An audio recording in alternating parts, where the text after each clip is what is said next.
Generally, you said feminism is neutral. Here's what actually happened. The foundation of all knowledge. I'm really mad that what difference does it make, right? What Stop.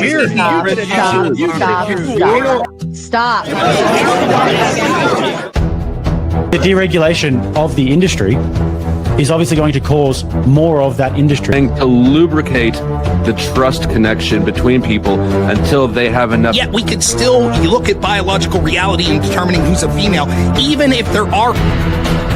Why don't you denounce feminism the same way you're denouncing capitalism? If you don't... For something to be objective, it needs to be verifiable. And you can't verify... If I make a claim as a political pundit, it is true that I definitely could be wrong. That you're promoting, right? Ideology is the main tenet of politics, right? This is my ideology. So, 2015, anyone go back and watch the footage? The first GOP debate. Cool, Robert. Oh, that?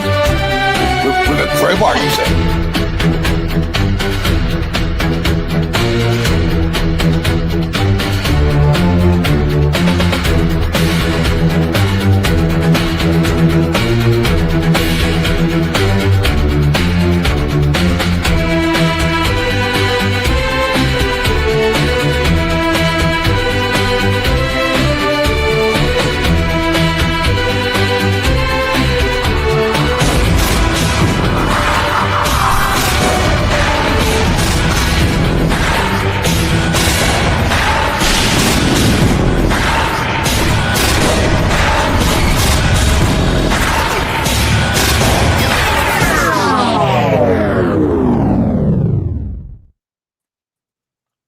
And good evening, ladies and gentlemen. Welcome back. I am Sara, the Raging Tomato, bringing to you live another live debate with Eli Nix and Korinth, of course, here to bring forth the question, is the existence of God necessary to justify immaterial categories, or is there a naturalistic explanation that's justified?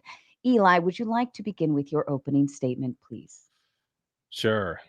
It's not too long. I was used to the 4 minutes from the 2v2, but here we go. Tonight, I am arguing in the affirmative for the existence of God is necessary to justify immaterial categories, and I will be using the transcendental argument for God, also known as TAG. First, I would like to express what is meant by immaterial categories. This is essentially anything without physical form, and primarily that which is abstract and conceptual. Some of these immaterial categories could be considered only social constructs like rights or justice. Others, however, are more fundamental and in my worldview are real, like logic, reason, knowledge, and truth. These latter four that I'll be referring to as transcendental categories are what I will be primarily focused on defending God's necessity for, as they are the necessity for everything else that follows in the cognitive human experience. And it is my argument today that the transcendental argument for God is evidence that without God, these fundamental pieces of reality that make even having this debate with meaningful, truthful sentences impossible.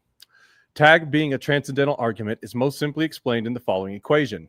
X is a necessary precondition for Y therefore X.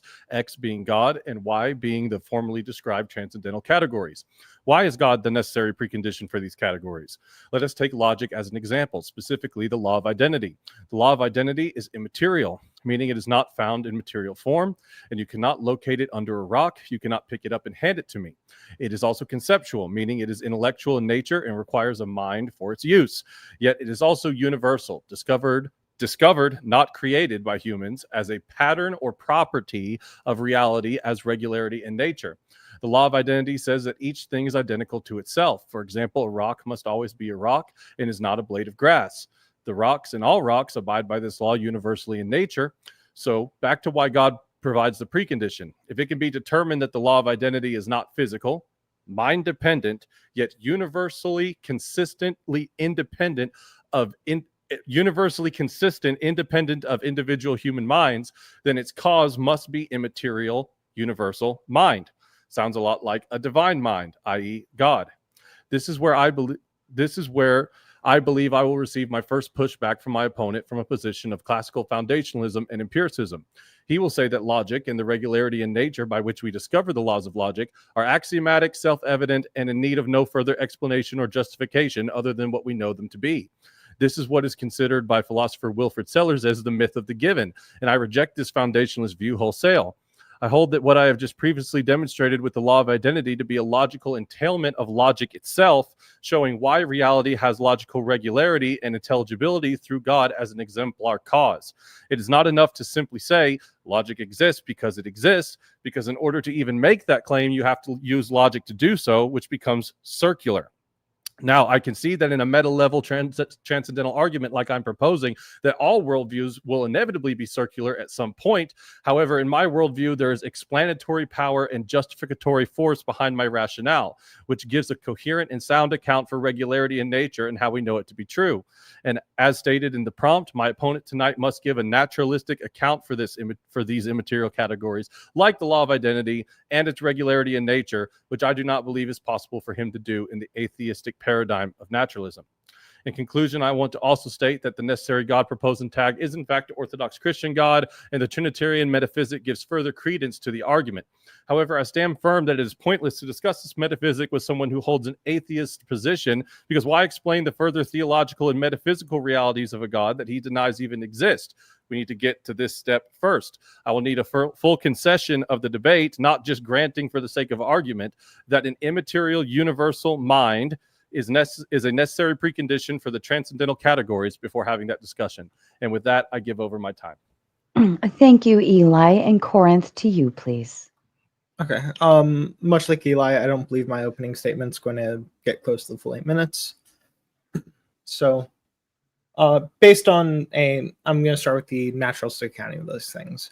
One large account, since we're talking specifically about things such as logic, such as knowledge, such as all of these baseline philosophical things, ontology, epistemology, these fields.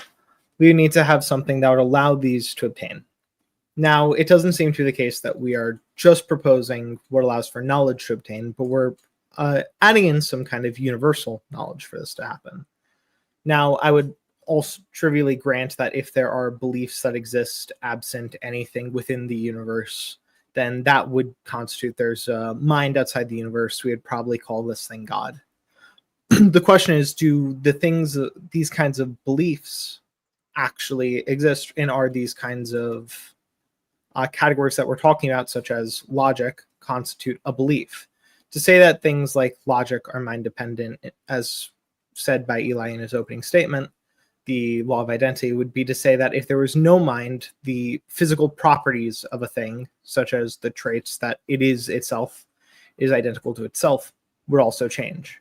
We would need to have some further reason to believe that observation will change the reality of the object itself. Until we get to that point, we need to look at a naturalistic account of these things.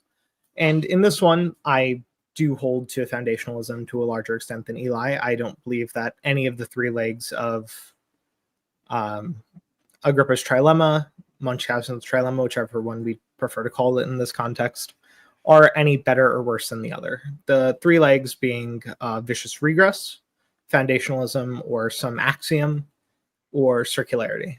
As Marcus Albert put it previously, circularity just gives the appearance of furthering knowledge, when in reality, the thing that is being proven is actually just assumed to be the case earlier. He gives a very similar critique of foundationalism or axioms in the sense of this is just being asserted to be true. And the regress has the same issue of, well, we can never go all the way down to the end of the chain. I prefer to ask people to think about these things insofar as their shapes. A circular argument is in the shape of a circle. A foundationalist argument is in the shape of a line where you have the one given endpoint. And a regressive argument is just an infinite line. If we look at these 3 things, what makes any of these shapes better for justifying any of these categories?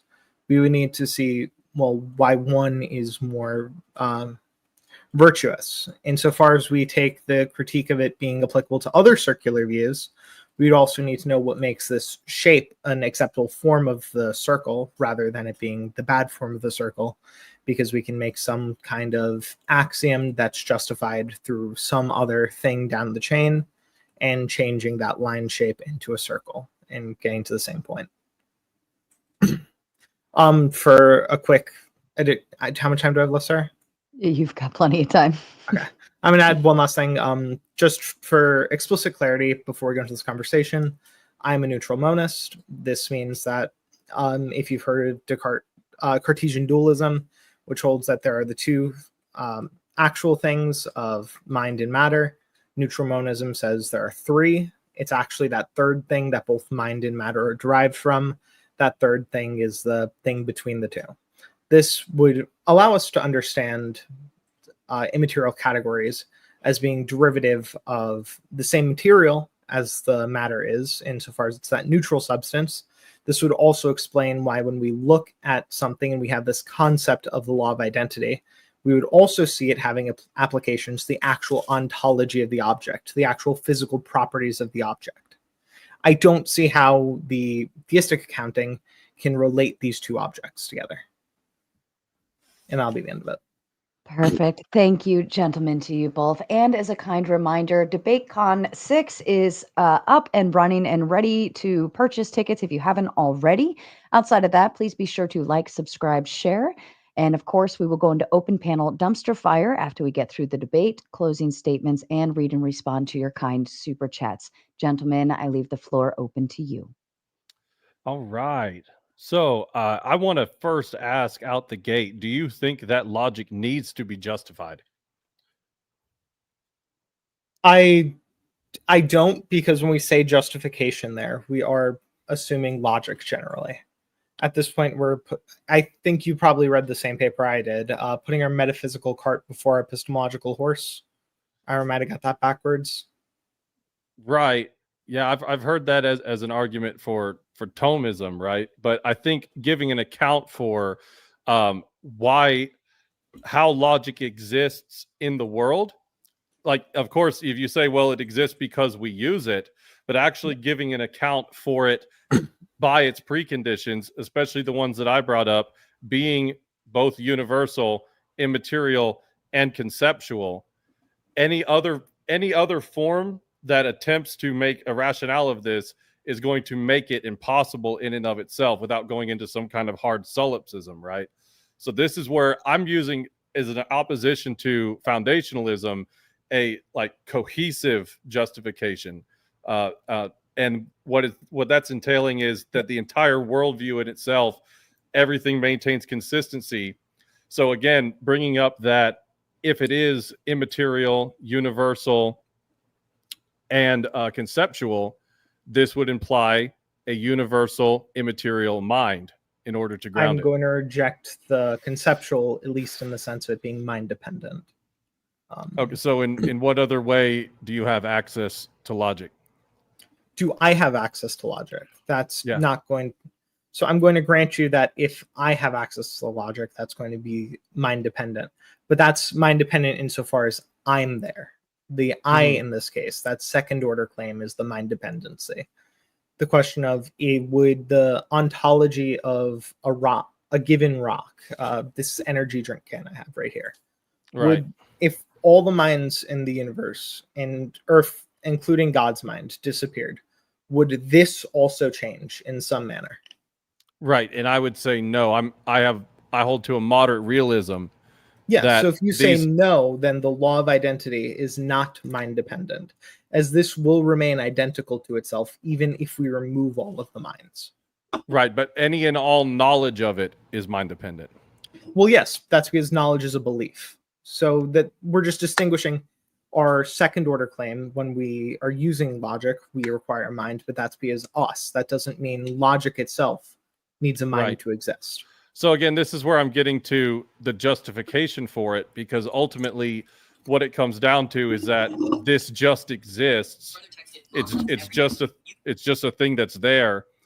And what I'm saying is that, yes, it would exist independent of human minds, but it still exists conceptually in nature, because the regularities in nature that we're describing can't be reduced to a particular. There's no scientific explanation for it. There's no empirical evidence for it, yet it behaves universally. This is asking a higher order question about why does the world have the regularity that it does? And I think that from the atheistic naturalistic position, their starting point is that it just does, and we don't have to go any further than that. And I think that, especially people who, I'm not saying you're a skeptic, but, a lot of the atheists I deal with have this skeptical view that everything we believe should be justified, yet these starting points that this is just the way the world is kind of like a special pleading, saying that, well, you know, we don't have to actually look further and look into the preconditions for what is actually necessary to obtain the knowledge of these things. And that relation between the properties that the rock has in an immaterial way is it's the intelligibility that we connect with that is in relation to its preconditions. It is in relation to the knowledge that we receive from it, which is an immaterial, universal, and conceptual way. So I'm going to agree with you that this tagline does work very well against the ultimate skeptic. I don't hold to ultimate skepticism. I do think that we are all stuck within the trilemma. All of our beliefs are eventually going to regress into something that's, in a sense, unjustified. This is why I hold to the principle of parsimony as the symmetry breaker. Whichever has the least amount of those unjustified jumping off points is the thing we have the best reason to believe. Right. So then I guess, well, my argument would be then that a belief in a God would be that ultimate place, because it is we don't just have the most cohesion and the most justification. It is the only way in order to justify these categories. I mean, we're getting to the point of justification. So if we are talking about justification in an epistemological sense, is that what we're getting at? Because we keep going back to belief. Yeah, it's epistemic justification. Yep. So if we're talking about epistemic belief in this thing, empiricism does actually account for why we have epistemic accountings for these things. Insofar as we can observe the can at this point in time, we can observe the traits of that can, and we can observe that at a given point in time, because its relation in a time state is a trait of that thing, it's going to have an identical list of those traits, at least as far as we can tell. Obviously, empiricism doesn't take a certainty degree. It generally falls into fallibilist categories of epistemology. Now, if we want to say we have some greater understanding of these categories beyond that, I don't see how we actually have access to that knowledge, how we would have access to some greater list of traits than these. Right. Well, that's exactly my point, is that that's where empiricism falls off. Is that, you know, I'm not trying to claim that by virtue of being a theist, I have some kind of like ultimate access to God's knowledge. However, I would say that using logic dictates that logic is applied universally. I don't have to maintain this level of uncertainty because my logical and reasonable faculties allow this so, but in the entire scope of my worldview, it's also because I have a grounding source by which this is relayed unto me, that nature nature behaves in the way that it was designed to behave via the immaterial and conceptual ideas of the creator, right? Of the exemplar cause, of the ultimate first cause. You see, yes. So my entire worldview maintains a cohesion that when you say, well, yeah, I think that, you know, we have some forms of justification, and that you said empiricism could do this, and then it kind of goes into, well, as far as we really know, right? Which again is a descent into hard solipsism. How do you know that? I mean, that's not a descent into hard solipsism. It'll eventually lead there. No, it doesn't, because I also don't hold to ultimate skepticism. Again, if we were to take this ultimate skeptic line, it would devolve into hard solipsism, but also a Christian view would as well. Because until you die, you don't have that degree of access to this knowledge. You don't see God. You have the feeling you are there, just like an empiricist would have the feeling that they're seeing red when they look at that object. Okay, right. When we get to this point of like, we both have this limitation of this. The Christian perspective is, well, God reconciles this despite not getting outside of those shapes.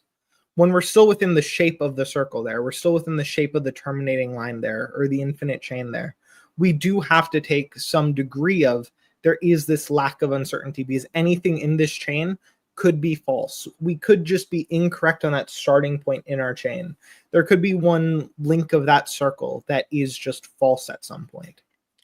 I know, but again, so getting back to the higher order is that in order to use any of these rational components, any of these logical components, is necessitating the preconditions for these things, or at least I would like to know how that isn't the case. So again, going back to immaterial, conceptual, and universal, if we, I'm not saying you concede of this, but if it can be demonstrated that that's the case, then that would necessitate the immaterial, universal, and conceptual mind. So again, I don't if we could show that the logic is mind dependent, rather than just our observing of logic or our use of logic is mind dependent, because these are two distinct things. To say an object has to be identical to itself is mind dependent versus us identifying the object as itself is mind dependent. One would be almost trivially true insofar as I is invoking a mind there. Well, the second claim, we need to justify why a mind would have to exist for my energy drink right here, the can, to have the same properties. We can all conceive of a world where every mind just gets snapped out of existence. Thanos went 100% with the Infinity Gauntlet. And I don't think any of us conceive of, after he snapped his finger in that case, anything relating to this can changing. Okay, so here's the thing. The can not changing, that I use this word very loosely, abides by the law of logic. It doesn't actually do an abiding, but what's happening is the nature of reality, the regularity that we're speaking of. That I agree with you. I completely agree that if every human was gone, the can would still be the can. I'm also invoking God in that case, by the way. I'm saying every single mind, God is typically thought of as the Father, at least is typically thought of as at least a mind. If we remove at least the mind part of God there, and we snap him out of the can, would also have to change in nature. Well, if we removed God from the equation, my worldview dictates that there would be no can to change, is what I'm saying. Because the entire worldview is what I'm defending here, the entire paradigm, which includes God's instituting a created order. So again, he could have instituted it prior to the thing, right? I'm not saying that this is saying that God never existed, just that he now no longer exists. Right, but that would be like absurdist in my worldview. That would be like, could God create a rock so heavy he couldn't lift? It's an absurdist question. I'm not sure where the absurdist question of, if God just magically stopped existing for something, would there be an ontological change comes through. When we talk about God creating a rock so heavy he can't lift it, it's absurd because we're simultaneously invoking infinite power on one end and infinite power on the other end, such that we can't comprehend a number that high. Everything within this seems to make sense. It's not invoking some kind of contradiction. I think it seems to most people that the can itself, if we just remove the God part of it, there doesn't necessarily have to be a change to the can. Well, I guess this could be addressed in one of two ways. I guess what I'm saying is that within my worldview, number one, my worldview dictates that God can't be. I understand it's a thought experiment, right? But in the sense is that he is also the grounding source for all of reality and all of. So I guess in your thought experiment, if he was gone and his creation is still here somehow, right? Again, I think that there's metaphysical reasons, probably in a deeper theological way, why that couldn't be the case. However, even still, if it's his created order, the idea of the regularity, the idea that these things do the things that they do, is not something that is empirically verified universally, right? So it's something that one individual can say this, and we can say, well, we repeat this test over and over again, and then we have this kind of but even induction requires some kind of access to logic and reason in itself. Well, induction just requires a chain of particulars. We see it requires access to a truth claim, to a truth value.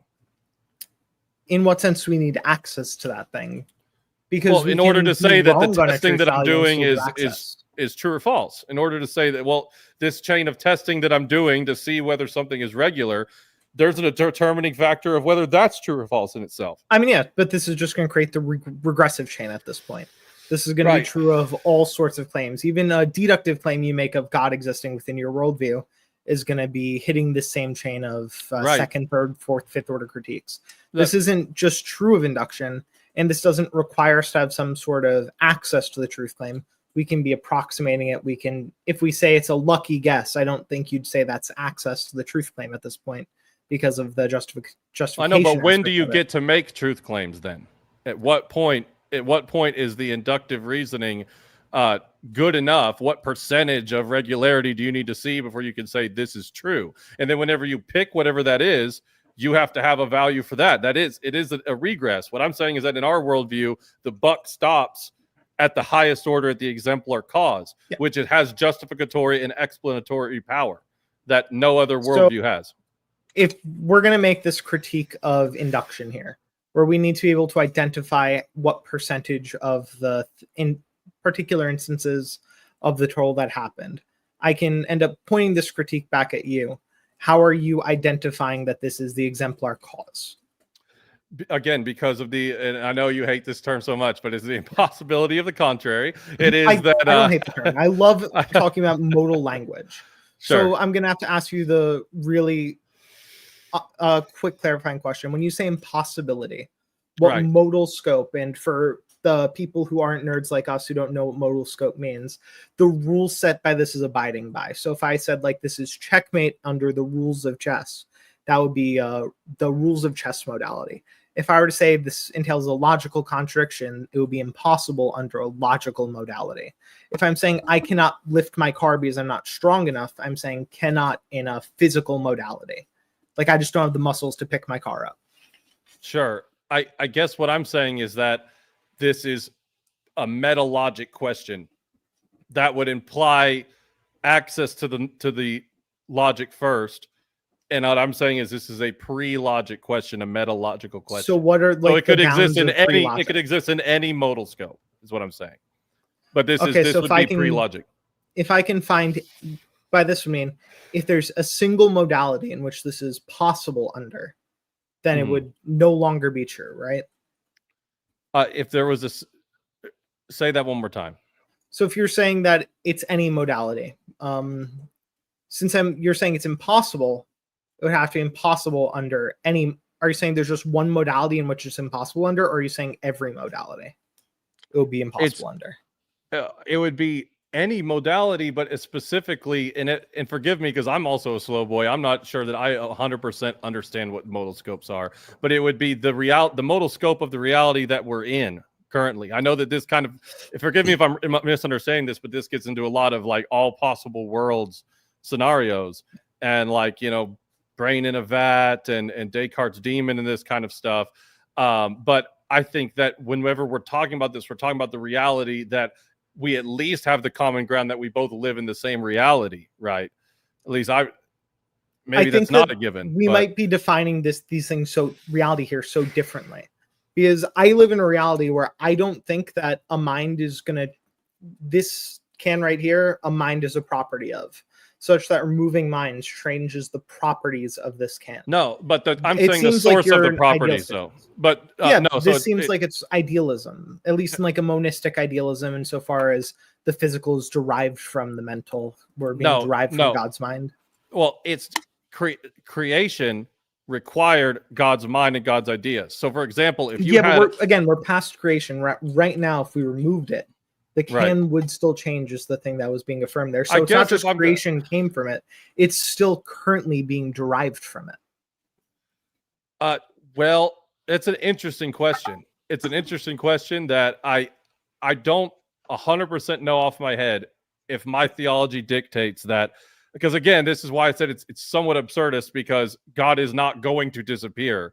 So in a sense, it would be irrelevant. However, if we took this kind of hard separation between creation and God, even if he was out of the picture and just dipped, I mean, I really think everything would go in. I think that everything is being maintained by God to some type of metaphysical degree. However, to play into the experiment, I would still say that the fabric of reality, the fabric of the regularity, implies conceptual ideas that are allowing it to function the way it is. And there is no account for this in any empiricist worldview, any scientific explanation. It's the one place that, whether we're debating about evolution or the primordial soup or whatever, there's zero explanation for regularity in nature. So it's just given. It's just given. And what I'm saying is I'm asking a higher order question that is, these ideas are conceptual because they have no physical. There's not like certain specific like aminos that have the exact causality to make the regularity happen. We explain how it is happening, but not the source or the why. Yeah. And therefore it's a conceptual idea that is within the fabric of the created order. Yeah. So if you are taking this degree of idealism that I think that you're invoking with the canonology of like its derivative of the mind's being maintained by the mind, it would almost trivially become that it is mind dependent. But this would be true of non-immaterial categories as well. This would be true of quite literally every physical thing. And the fact that we are focusing on these immaterial categories in the conversation does seem to invoke, to at least me, and I think a lot of people here, that this just isn't something that's shared under most worldviews, or we do have a good reason to believe it would be true. So I'm going to have to, but we can move off of this point. Well, no, I don't. I want to ask a few more questions about it, just because I think that still what I'm bringing up about it be like, again, I deny the fact that God, like, because it's not like the Christian metaphysic is saying that we're like Vishnu's dream, like God is constantly thinking about these things as they're going on. But in creation, there were ideas applied to how the created order should behave. And we account for that in our worldview. And that is an immaterial category. The law of identity is an immaterial category. So per the prompt, I'm looking for a justification for not just that this behavior exists and then we reason forward from that, but what is the justification that ought to be the starting point? Okay. You can't kick Korinth today, by the way, guys. I guess the pool's gonna have to get pretty big, okay? It's for next time. God, they're gonna have to ban me forever if it gets big enough. But we're so back. It's okay. I'll restate the question. So again, it's an account for the regularity in nature. Okay. Yep. So by invoking that there's an account for regularity in nature, we can give an accidentalist accounting for these things. This is at least possible. We might say it's unlikely, but it is at the very least possible that there just happen to be in some ontological state of neutral monism that the neutral monads behave in the same way. Maybe because they're monads, because they are of the same kind there, they have that regularity. It might be the case that when it's the physical being derived from it, it would behave in the same way because it's being derived from the same thing that's behaving the same way because it's a monad. This would be a reason, at least a reason for us to believe, if we're neutral monists, for why regularity in nature happens. If we were to take something like the idealism of God's view here, it doesn't seem to be the case that we'd have the same reason to believe there's regularity in nature. To me, because a mind could change. If we're being derivative from God's mind, and God has not been acting identically in all cases, there's at least some change in his mind state at some point. Can you restate, just for the sake of the audience and for me and for the debate, what do you mean by a monad, and how does it perform regularity in nature? A monad is going to be, under like most monist theories, the most fundamental building block of like that most fundamental unit. Is it material?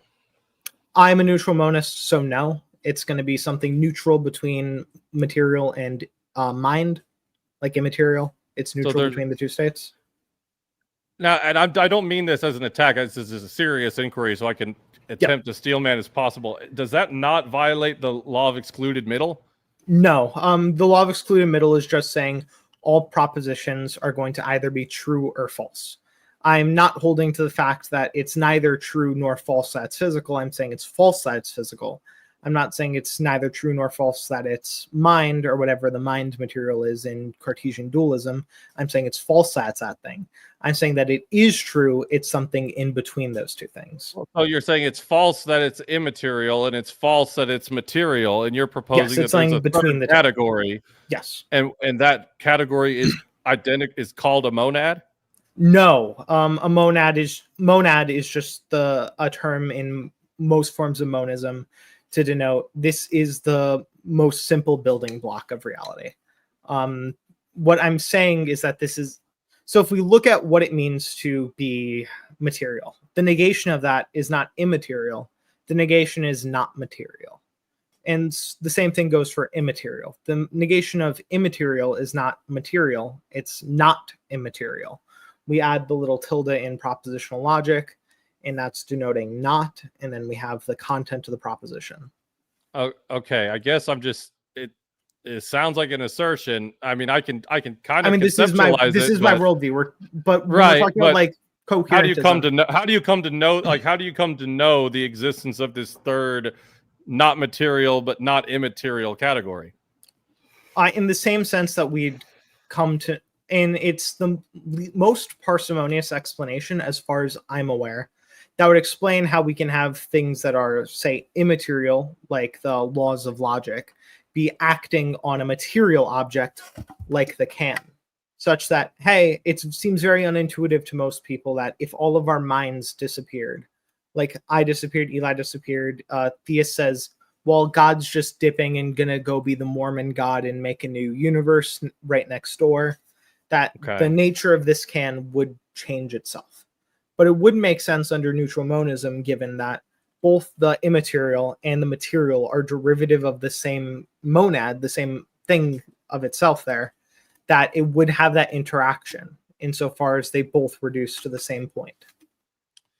Okay. I still, it could just be me, but I don't understand. I still don't see how we got to this third thing. It seems like a proposition, which is fine. It's from your worldview. Yeah, but we're it's still engaging in coherentism, right? Just like you're talking about the coherent view within your view, you're talking about against foundationalism in favor of coherentism as the justification there. I'm also going to be taking a coherentist case in regards to justifying neutral monism for the conversation. I'm fine with foundationalism. I don't see it as better or worse. So depending on who I'm talking to, I'll go between one of the two, just because it's able to be done on either accounting, and I don't think it's worse on either accounting. But if you think it's worse, I'll engage in the coherentism. Okay. So I guess, and I don't want to unfairly, pick you apart without getting it back too. So we can move on in a second. But I mean, I didn't hear really much coherence coming from that explanation of this third thing. And I also, the way I understood monism is that everything's also one. So we've also now described... That's a very hard form of monism. That's like Leibnizian monism. Idealism is a form of monism insofar as we're just saying one type of thing is the type of thing that the other types of things, say like God's mind is the real type of thing, the physical world, all the material is derivative of that mind. And how do that you would know be like an idealistic monism? And so what is the one type of thing that the immaterial, the material, and this third thing all share, and how do you come to know this? The thing that the material and the immaterial share is that neutral property. And we come to know this through the principle of parsimony. It's the thing that gives us the most explanatory power for the phenomena we see. Much like how we'd test most immaterial things, we can't do empirical testing of these things. This is almost like almost understandably trivially true. If we're talking about how we'd test like justificatory theories, how you would tell me phenomenal conservatism as a theory of justification is a bad one, right? How I'd tell you, Sara right here, how epistemological fallibilism is fine, and she's wrong for saying fallibilism is the only one. We wouldn't be talking about like material proofs of these things. We'd be using logic. We'd be thinking our way through this. We'd be saying, well, which one has the least amount of unintuitive bullets we have to bite? What explains what we're looking at or what we're talking about better?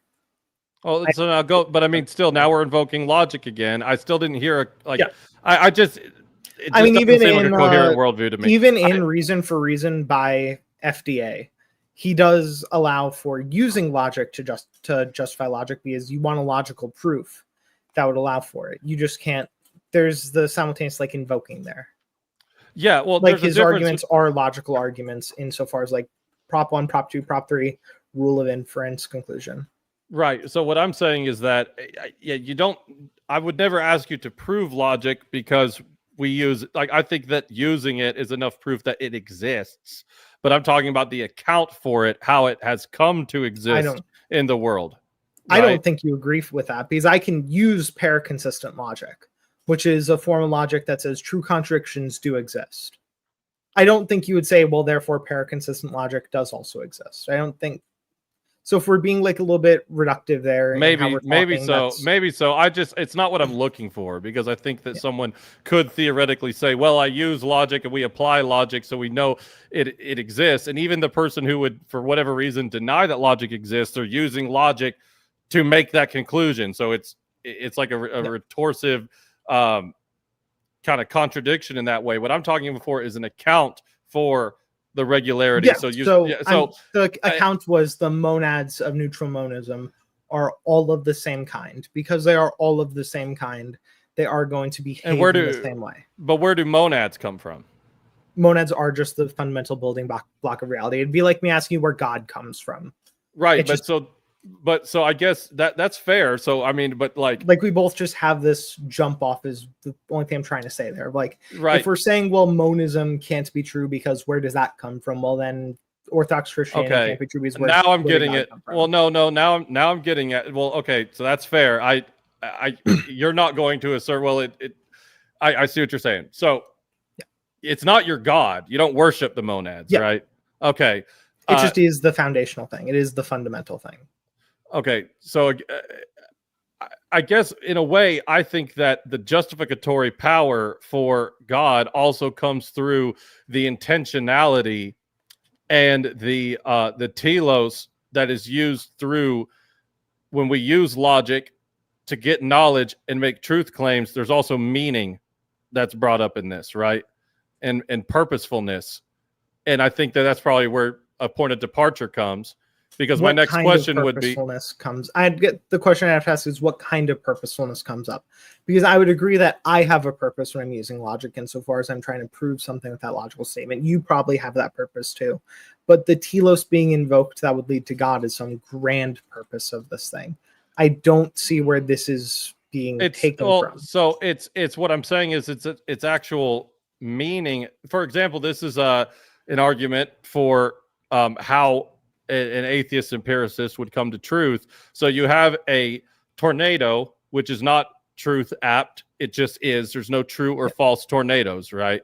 And then you have a blade of grass, which is not truth apt. There's no true or false blades of grass because they are physical manifestations. I mean, that's just saying reality. It's not propositional. And this is also true of like Christianity.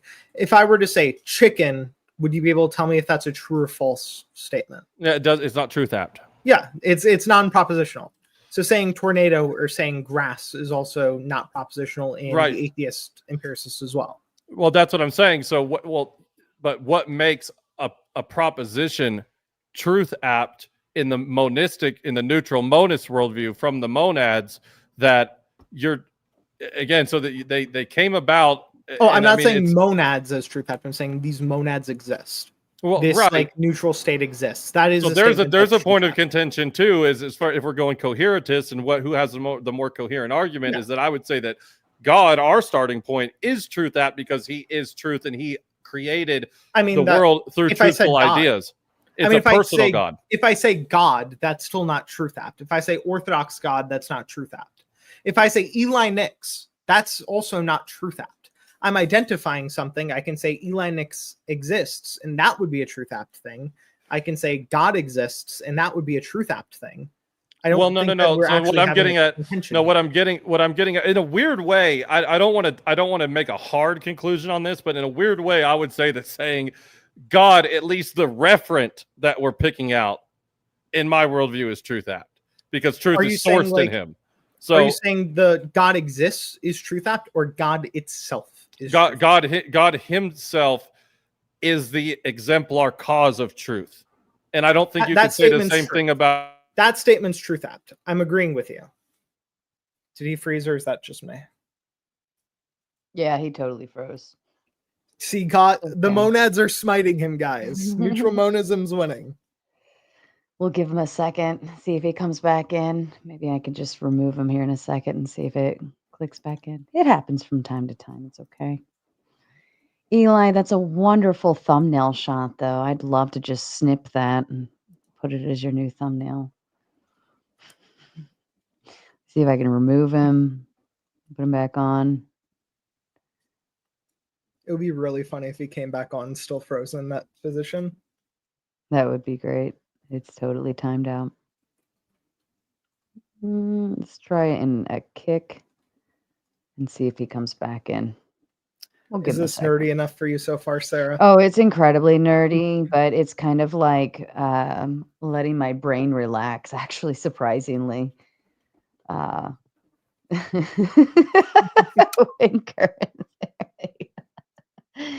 happens. It happened to me last night. Thank God before the debate started. Like it was just it just wasn't working for some reason as I was getting in with Andrew and Josie, and it wasn't picking up my mic, and usually it's a Wi-Fi issue when it does that. I just had to do a clear restart, and it just happens from time to time. I mean, this is like trying to have a Zoom call with like a corporate meeting or something. Everybody's going to have tech issues, so we work with it. Much like a Zoom call with the corporate meeting, I'm wearing pajama pants. I like that. So am I. So, I always wear like sweatpants, pajama pants. It's the best part of my day is when I get to put on sweatpants to go to work, right? And I'm like, as long as I wear a nice shirt, I'm okay. Business top up, or my business apparently is like lumberjacking or something. Like the business side of lumberjacking. I don't know. Oh, that's fair. That is so fair. And shout out to everyone in the chat. Thank you for your patience. Thank you so kindly. I'm going to put a little heart on that. And again, this is a great time. If you haven't already purchased your DebateCon tickets, now's the time to do so. That wasn't a debate. It was more like a conversation yesterday. But yes, DebateCon November 15th and 16th. In Nashville. There we go. You're here. Well, I'm gonna go off my phone until my computer comes up. I'm so sorry about that, guys. It's okay. It happens. It always happens on a main, never on a dumpster fire, but always on the important ones. This seems to Well, you know happen. what? If you turn your phone sideways, it'll actually look like you're regular. Okay, here we go. It should adjust itself. Just give it a second. Can I just clarify something for Q-Tard? Do you not have? Hold on. You don't have like the auto shift? Oh, hold on. Let me see. It'd be like lock portrait. You got to unlock it. Yeah, here we go. There we go. How's that? Now you look normal. It works. We'll roll with it. All right. Sorry about that, y'all. Okay. That's okay. Go ahead. Back to you two. So yeah, we'll have to figure out where we were. Can you remind me? We're talking about what we're saying is truth apt in this case. So Right. Like the okay. last statement you made was like God is the ultimate truth or something. I agree that sentence is truth apt. In the same sense, I think you would agree neutral monism is the foundational building block is truth apt insofar as you think that's a false statement. And to be false, it has to be truth apt. Okay, so back to my argument about the tornado and the blade of grass, right? Yep. Neither one of those hold to be truth apt, but then yet a proposition itself has it can be truth apt, right? Yep. What I'm saying is in the critique of a worldview that is empiricist or naturalistic worldview, it's almost like a form of special pleading to say that, well, these propositions that are also just physical manifestations, physical determined manifestations, somehow have a truth aptness to them, but by what account?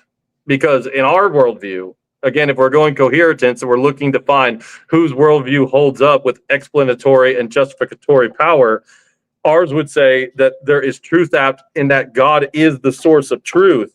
Yeah. He is ultimate truth in the same way he is ultimate good. And when he created the world, he created it out of his divine mind, which grounds and sources these things. I'm not saying you're a materialist, but in a materialist, empiricist type of worldview, that is everything is kind of accidental, predetermined substance, it's special pleading on behalf of the human to say that, well, my cognition is truth apt, even though my cognition is just as much a physical manifestation as other things that I don't consider to be truth apt. Yeah. Does that make sense? Yeah, so I agree with you insofar as like I don't think materialism is true. I don't think the like fundamental building block is the material if we're taking a soft materialist sense, or hard materialism where everything is the material. There is no non-material thing. I hold to neutralism, which is like directly arguing that the material isn't the fundamental building block as well. So then where does like, the truth aptness come from then? That, as far as my argument goes, that if one physical manifestation isn't, and then the other one is, there has to be some kind of determining factor that says what truth. It's not because it's a physical manifestation. It's because one of them is a proposition. Again, what makes a proposition truth apt then? I think just by definition, a proposition is something that can be true or not. I might be incorrect on that, though, but like I guess what I'm saying is, though, I mean, like true according to what, right? That's going to be theory of truth dependent. We probably hold to different theories of truth as well. I'm a corresponds theory of truth, where I would also affirm that Spider-Man does shoot webs from his hands or wrists or whatever part of his body. I think that is a true statement. There are many theories of truth that will say, no, that's not a true statement. If we want to get into like which theory of truth we hold, which one we should hold to, because we might hold to different theories of truth at that point. We can. Right. Well, yeah, I mean, what I'm saying is that my theory of truth, that which is grounded in God and in the divine mind of God, is not arbitrary and is coherent and consistent.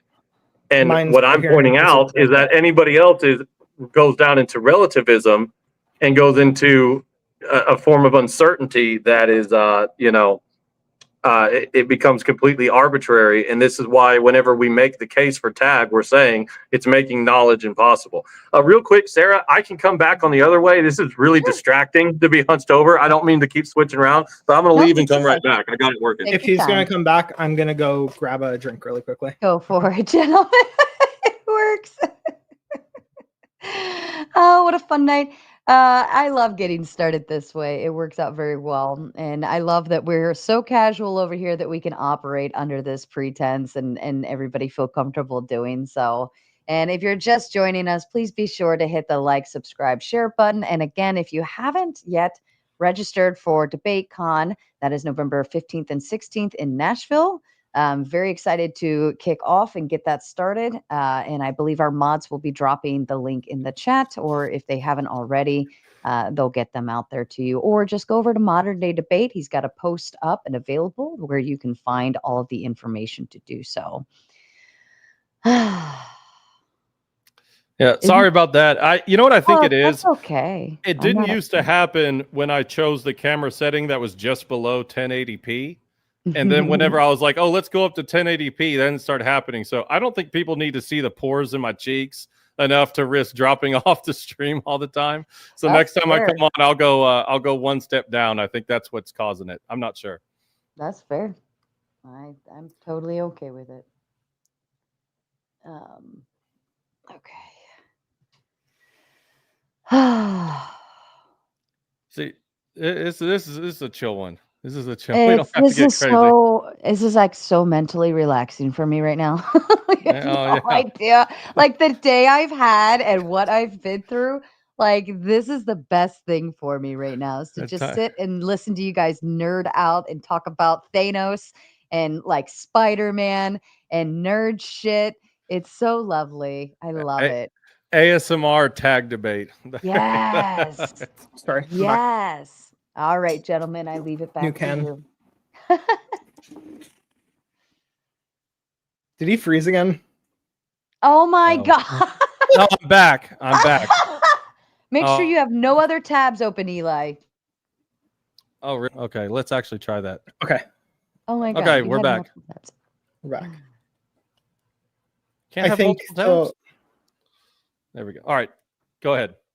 I think the last thing you said was something about your correspondence to your truth being more coherent. Yeah, so it's more it's more coherent. It has more justificatory power. It doesn't result in arbitrary means. I guess when we're talking about arbitrarity here,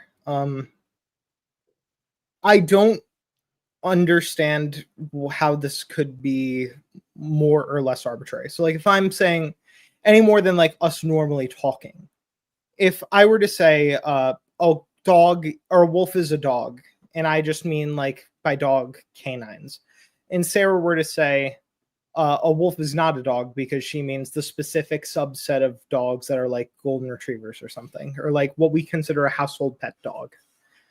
We both, it seems, would be saying true things insofar as the way we're using these statements. And it would be, in a sense, arbitrary because we're using that language and we're invoking certain concepts when we use that language.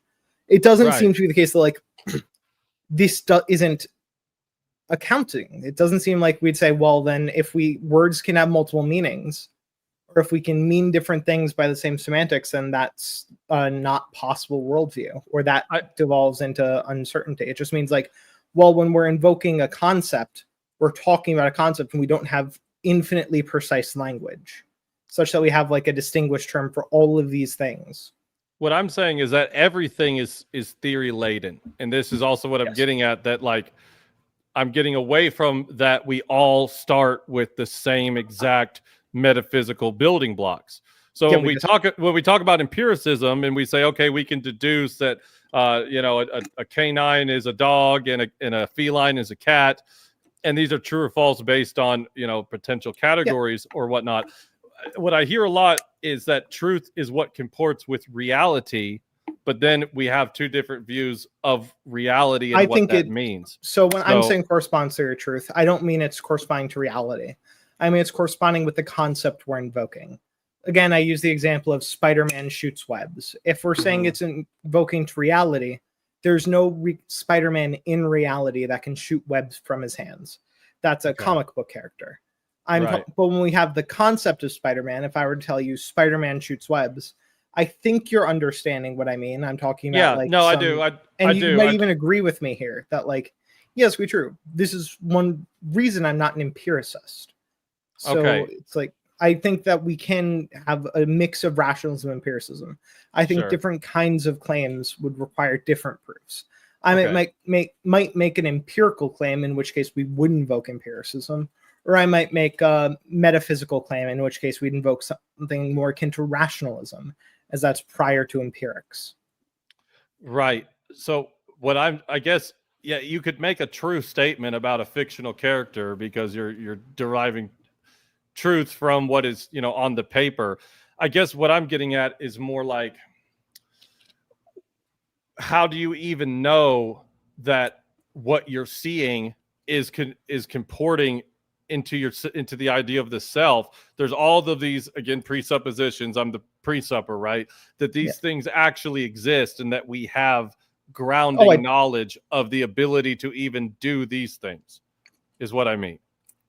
So that's where can you give me like a tangible short. Criticism of what I put forward for my theory of truth, such that like your theory of truth is it's an forgive me if I butcher this, but it's an empiricist one. Nope. Okay. You'll have to explain. It's just relating to if the concept being invoked is in relation with that concept, right? Like if I say Spider-Man shoots webs, I'm not invoking some empirical fact about reality, because Spider-Man doesn't exist in reality. Shooting webs from a person's arm doesn't exist in reality.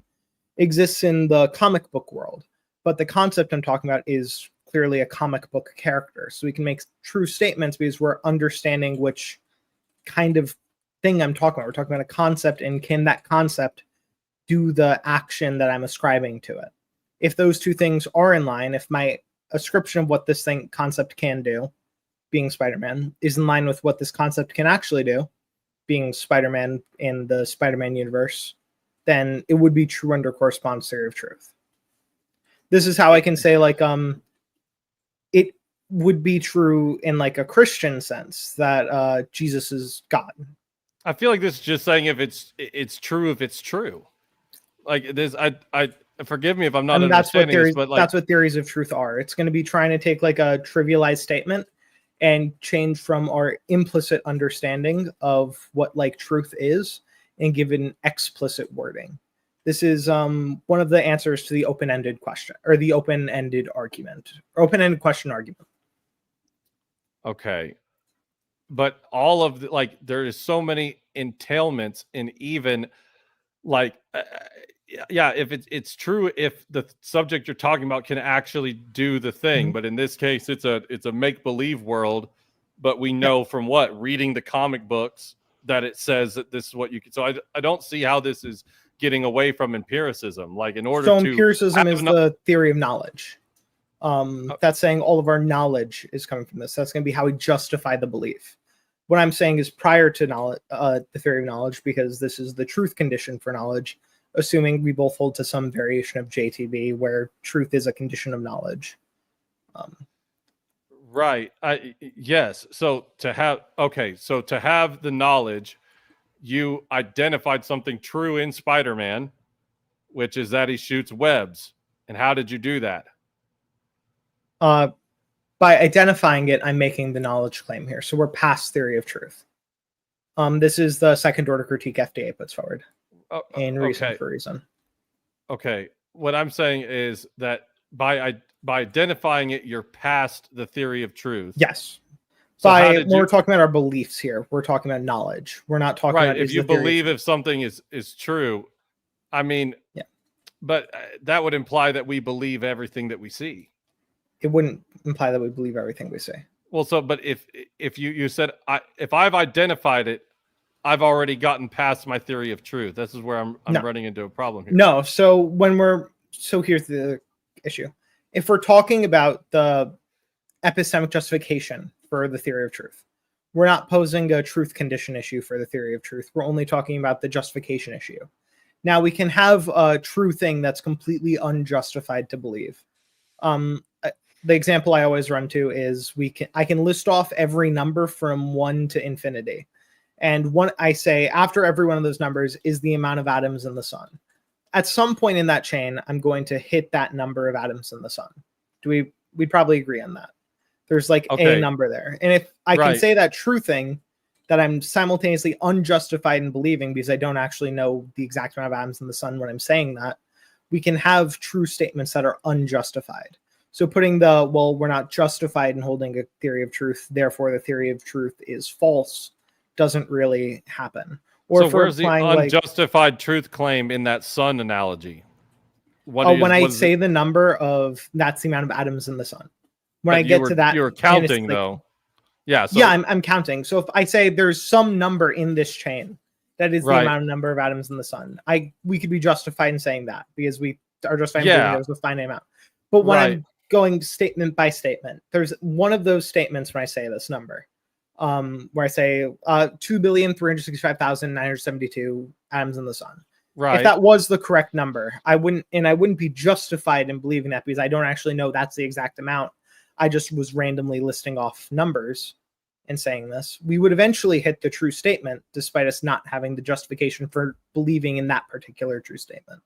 Because we can't possibly actually know. Yeah, we don't have the justification there, but it's still true.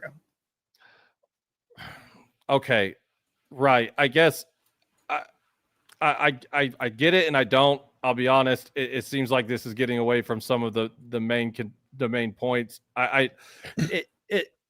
To even understand that like the sun has atoms, and that we have numbers which represent quantity, and we can deduce logically that if we start counting numbers infinitely forward, that we would reach that number, and that one of those numbers would have a truth value.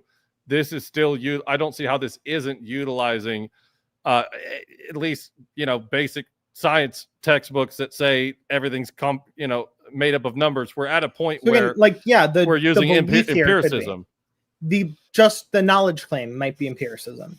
So if we're making a knowledge claim regarding conceptual theory of truth, that could be empiricism in the Spider-Man case, or we could use the traditional rationalist accounting of it being like a bachelor is an unmarried man. This is Okay, I the get traditional what you're rationalist case by the virtue of how these two statements are defined. One is always going to entail the other. If you're a bachelor, you're going to be an unmarried man. If you're an unmarried man, you're going to be a bachelor. Or it might not be the other case because we might not say like a 5-year-old kid is like a bachelor. We might cause that to be a distinction such that it's only one-way implicatory. So if we only take the one-way implicatory statement, we forget the second statement I made and just say that was stupid, and we just take all bachelors are unmarried men. We don't need any empirical fact of the matter there. We only need the rationalist accounting of we have these concepts in our head. We have what these two terms are defined as, and we can derive this from it. And it might be the case that like the first person, whoever came up with these two terms, with no experience of what a man is or these things, could still come up. Yeah, with these but things. this is, I guess, what And this would be like able to be true under my theory of truth. This is how it's not invoking empiricism. It might be in identifying a knowledge way. That might be the truth condition, and we might justify it through empiricism. But this wouldn't say all cases of this theory of truth are invoking empiricism. fair enough. It just sounds like kind of truth is because it is. I still keep getting to even making meaningful statements at all to even be able to have intelligibility of things, right? This is also things that are presupposed in what you're saying. I mean, yeah, that we I'm both looking for an presuppose that account there for. is intelligibility of it. To make the presuppositional argument that God is necessary for this, you are assuming that this thing is that the world is intelligible, rather than just the perception of being intelligible. Right. Rather So than just where having do we intuition. So if where we do we both share get- this presupposition, saying, "Well, you're assuming this isn't really a reason to not hold to my view," when you're also assuming this. No, I know, but this is where I'm getting back to explanatory and justificatory force, because I think that having an actual So neutral grounding monism also source accounts for this, insofar as the mind, which is one of the things the neutral monads are derived from the neutral monads, is being derived from the same thing. The neutral monads also are the material. Okay. So Well, we're that's a able to good- understand it because there is that connection there. Well, how do you get your mind and your intellect from neutral monads? Because it's the state neutral. Neutral monads are neutral between whatever the immaterial mind is made up of, and the material world is made up of. It's derivative into both. Right, but what is what is the immaterial mind? Where's the grounding source and accounting for this in neutral monism? What do you mean by grounding source? Because from my understanding of what grounding source would be, it's derived from the neutral monad. Well, I know, but I'm like, again, this is kind of, so now we're back to the neutral monads you're making the same argument as me, but replacing God with a neutral monad. And what I'm saying is that there has to be at least within God himself having telos and intentionality. Oh, I'm not making the same argument as you. Okay, your argument again was that X is the necessary precondition for Y. I'm not saying the neutral monad's necessary precondition for Y. I think God is also a sufficient condition for Y if there's a hypothetical. Well, I probably don't think the Orthodox God is. I don't think either of these are necessary conditions, because there are multiple possible conditions that would suffice for it. I think it's a sufficient condition. But you're completely unsure of it then in entirety. I'm not completely unsure. Complete unsureness is like I'm 50-50 either way. I have a very high degree of certainty in this thing, insofar as it's the thing with the least amount of unjustified assumptions to hold to. It has the most explanatory force insofar as how we do connect our mind to the physical world, how we do have a reason to believe that my mind can interpret this is following the law of identity, because there is that shared trait there. When we talk about idealism and it being derived from God, there is not that connected state to follow. We need to understand the mind of God to have that understanding of concepts. But I guess this is where the split really comes. And I'm not, we've had a good civil discussion, and I'm not trying to be intentionally antagonistic, but I'll totally say it could just be me, but I'm not seeing the explanatory force here. I'm not seeing anything being explained coherently kind of at all. It seems like Like, where's the incoherency of it? What when you're saying because- incoherent, what do you mean? Let's start with that. So what I mean by is that, okay, you're saying that I'm not saying that logic has a precondition, yet these neutral monads are the building blocks that makes this possible. And then whenever I ask how, maybe you said it, but I didn't hear an actual account for, okay, we have neutral building blocks and now we have logic. It's just kind of a jump, you see. Yeah, so the reason this accounts for it is we're specifically talking about the law of identity. The things are identical to themselves. They have the same regulatory pattern as the thing we typically brought up. Yes. All these things. Monism would account for all of these things. The monads are identical to themselves. The monads being things of their kind would follow the same pattern. It would explain why all the things are following this regulatory rule. It might not explain why that regulatory rule is that the law of identity, but neither does Christianity. It does. Christianity doesn't though. say why the law of identity is the law of identity. It just explains that why things do follow the law of identity. No, so our why again would be bound up within that it does come from if it is universal, and immaterial and conceptual. It comes from God, but not just that, but there is. Let's just say, in a word, if you want to use a thought experiment, if things ceased to abide by the laws of identity, right? Mm-hmm. And then we would have what, like, if we couldn't this trust is just invoking that it would necessarily have to be the case. Well, no, it's also invoking that. Well, you're right, but like that. I was granting for your sake. If we want to say it necessarily would have to follow the law of identity, we can, but this just ends up skipping past any justification I have to do as well. Well, no, I'm showing the explanatory power here is that the fact that we're not in complete and utter chaos, that we have this intelligibility chaos because of the intelligibility. How do you know it's not just a perception of intelligibility? Because we're able to make intelligent thoughts. How do you know it's not processes. just the perception of having that and it doesn't actually have intelligent thought process behind it? I'm running Descartes' demon on you right now. How do you I know. Okay, fair enough. But I think that Descartes' demon is it would assume that this would have to be happening. First of all, what I don't like about Brandon Devat and Descartes' demon is that in these situations, knowledge would still be impossible. It's assuming something that we wouldn't even know the case of anyhow. Yes, that this is being projected on me. This is the idea of, like, if we're taking this really strong thing where it has to be able to explain these things, we are also taking the jump off on these positions. We are taking the position that it is intelligible, at least to us. We are able to intelligibly do it. No, Descartes' demon, the demon could be intelligible. We could be in Descartes' demon. We cannot do that. Both of us are assuming that's not the case here. Neither of us have like a strong justification beyond, well, we're pretty sure it's intelligible. We're pretty sure that things are like that. Again, I tend to speak in more absolutes. It's for me, it's not a pretty sure. It's that by the nature of the categories that I've presented, again, being immaterial, conceptual, and universal, and this that is these things we're pretty sure, right? How do you know these things are like that rather than you have the false perception of them being like that? Because I have rational faculties. How do you know you have rational faculties? Right. Okay. I see where this is going. So, right. So again, that's why I brought up earlier that, by the way, I'm fine with us both having these pretty sure statements. Like, ultimate skepticism does reduce into solipsism. I agree with you on this. I think we're both taking some of the, you're generally holds like circularity as a thing that is going to be that we're pretty sure thing that all these chains are there. And because we're pretty sure all these chains are there and it's coherent, it can happen. We can make like trivially circular arguments that are very clearly false.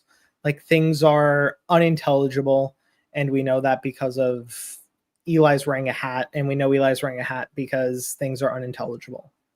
Like, this can be trivially circular, and we don't have reason to believe these propositions are true. We might have reason to believe some of them are even true, like Eli's wearing a hat. We can see it. We have good reason to believe that this is true. But doesn't lead to the other statement, even though it's circularly justified. Okay, what I'm saying is that in the sense of a circular, again, I think that what I'm talking about is the explanatory power and the coherence, right? It seems like what we're doing is getting into a lot of weeds, and again, putting it, the whole Descartes' demon thing, it makes it where it would have to still exist within this world in order for it to be the case, in order for us to have any type of knowledge that it's even happening to us at all. Oh, we wouldn't have knowledge Descartes' demons happening to us. That's just Right. a possible explanation of what's going on. We wouldn't know Descartes' demons being Descartes' demon to us. It still would be happening despite us not knowing this, because knowledge does require truth in most theories of knowledge, but being true does not suffice it being knowledge. And it being not knowledge doesn't entail it being not true. And this is shown through the sun-atom example of we have the true statement, we don't have the knowledge statement of the true statement. Okay. Gotcha. So I guess it seems like a hypothetical that's really hard to get out of. And I get, that's my only explanation, is that we wouldn't even be able to discern that in ourselves. So I agree that that really any position, we're pretty sure of it, right? We are both pretty sure of our position. But that's the point I was making here. You wanted to go further and say, well, I have the stronger claim, I have the absolute claim. But we're both victim to these same issues that lead to what I'm saying I'm uncertain over. I think that maybe on an individual level, but yet there's still universality that needs to be accounted for, right?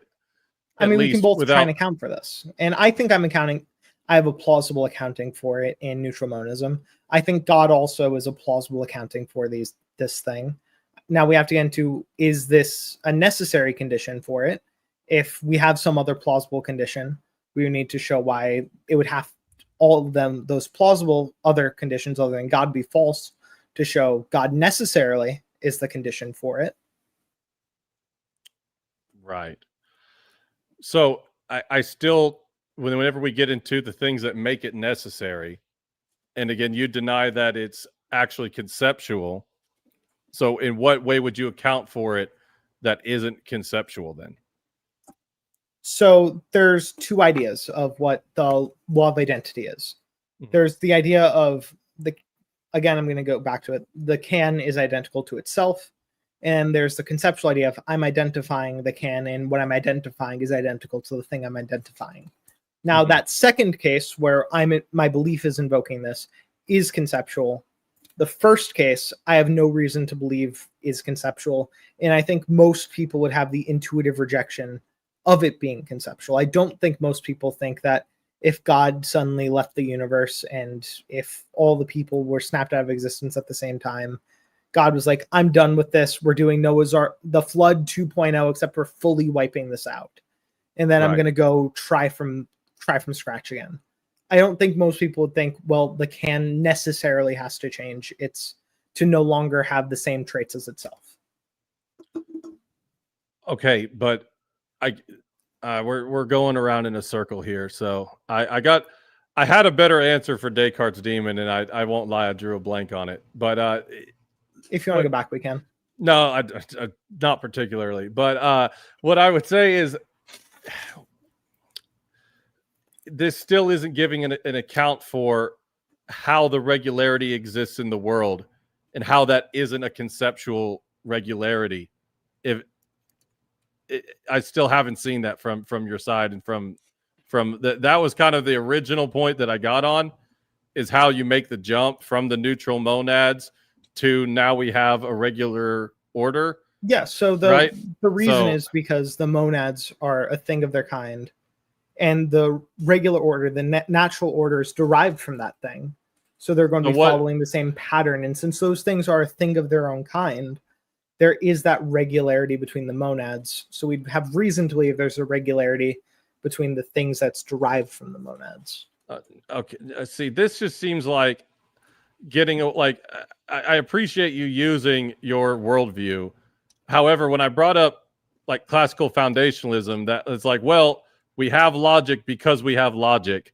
This exists because it exists. Oh, I'm giving And I brought up coherent this idea right now. Right. So I'm seeing what's happening now. It's almost like a form of hypnotism where it kind of goes into all of these, a lot to think about without getting into the main point. I mean, we're talking about a lot of worldview basics like ontology. You can spend your entire life reading ontology books, and you get like 1% of the way through it. But I think that you're missing what I'm asking here. So when I say, how does this account for the regularity? And you were telling me how it is regular. I'm explaining why it would follow under the system. If that's what you mean by how it would account for the thing, why this would be able to be held true under the system. What's the explanation for this given the system? Yeah, why do under neutral monism, why do objects maintain identity over time? Why do objects? I don't think diachronic identity has to be held to under neutral monism. I'm fairly agnostic on diachronic identity. But the law of identity has nothing to do with diachronic identity. Okay, what is diachronic identity over time? Identity over 2 points time. Right, sorry, that's well within the law of identity, right? No. Actually, there's the argument that at 2 points in time, they don't have identity. My can right now is not identical to the can right now because there are two different spaces it's in. It doesn't have the same trait of being in my right hand that it did before, since now it's in my left hand. Okay, but I'm talking about the can. It's still a can when it was in your right hand, when it was in your left hand. But that's not about the law of identity. Right. Law of identity is just the thing is identical to itself. Now, at any given point in time, you don't believe that things maintain identity over time, then? I'm agnostic onto the idea. There might be some form for this to hold to it, but Derek Parfit does a lot of work on like personal identity over time that I think is fairly compelling to at least lead you to be agnostic on. But okay, so you think that the can being in your right or left hand has to do with the identity of the can? Yes, because it has the trait right now of being in my left hand. That's one property of the can. It's placed in space-time. What does it have to do with the ontology of the can? That's just its location. It's a property. Like location is a property, sure, but it's not an ontological property. The ontology is its relation to other ontological states. We can go into Shipathesis. There are different atoms in this can than there were 20 minutes ago, just by like atomization going off and everywhere. Because there's like some degree of like things filling the can of liquid that evaporates at a very low rate. In space-time, the carbonation goes a little bit flatter than it was 5 minutes ago. All these things are properties of the thing that are different over time. This would be a case of not being identity over time. So at least in terms of law of identity. So if we want to say there's a different idea of identity. So identity is totally in flux then under that worldview. No, not necessarily. Like we could be using a different theory of identity where we're not saying the entire list of properties of a thing have to be matched up for it to be identical or for it to have identity. Okay. But that is what the law of identity is. This is what I mean about like cohesion and explanatory power. This is what I'm saying is that I guess in my worldview, it would be that a can is still a can, whether it's in my right or left hand. It still is a can, right? So then it maintains identity over time. If it's still a can. If you're saying type of identity over time, it's still the same kind of thing. But is it identically the same thing insofar as it follows the law of identity? That was the question. That's the question. Right. It doesn't turn into not a can. I know, but that law of identity isn't just saying it's a can. And time isn't going to change that. I can go grab another can of this and we'll have two different cans. These two cans are not identical because they have different properties. As far as like this can is in my right hand, that other hypothetical can be in my left hand. Right. Both of them are cans, so they have that kind of identity the same, just like you would maintain over time the identity of both of them being cans. But it wouldn't be the law of identity kind of identity where all of the traits are identical to each other. Okay. They're still cans as particulars. They're still particular cans. I guess I get it. I guess I'll ask you the Shipathesis question because the Shipathesis is like one of the most clear examples of this. Ship of Theseus, ancient Greek ship. Every year they replace one board on it. One piece of wood gets a little bit moldy. They end up replacing it. At any point in time, does that no longer become the ship of Theseus?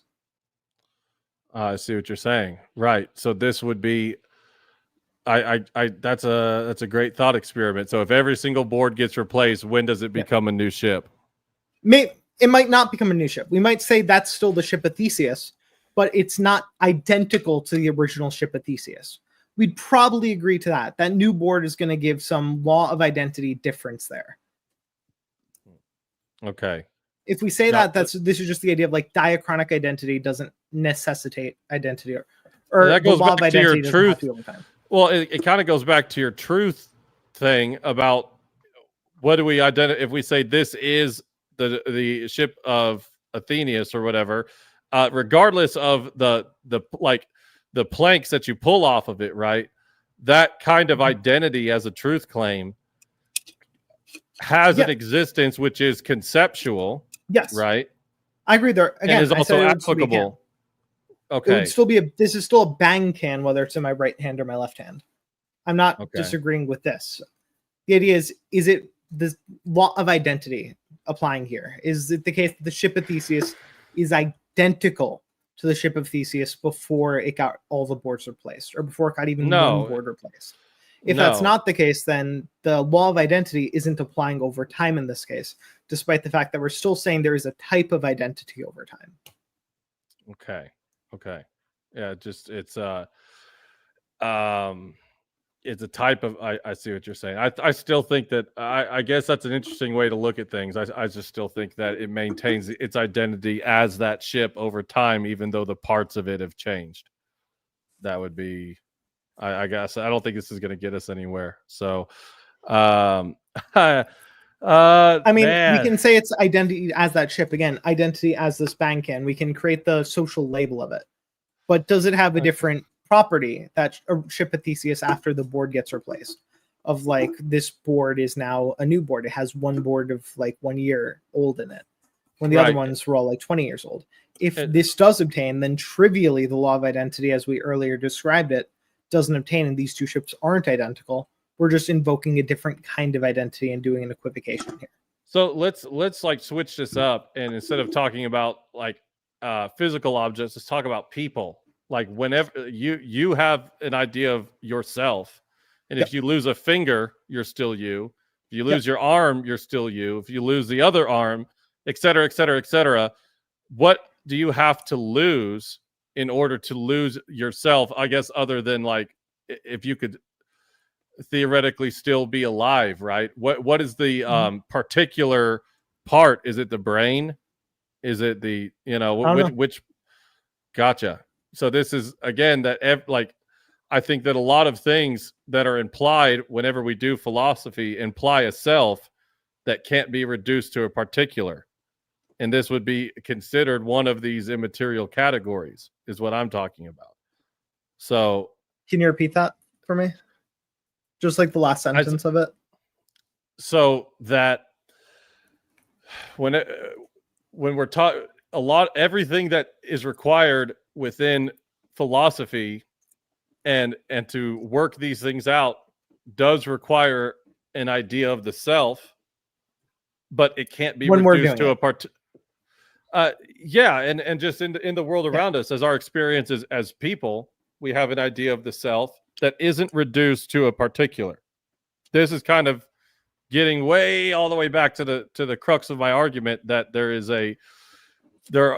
something that like the self, like what would neutral monism account for what the self is, The self is going to be a particular instantiation of the neutral monad leading to an immaterial mind sense.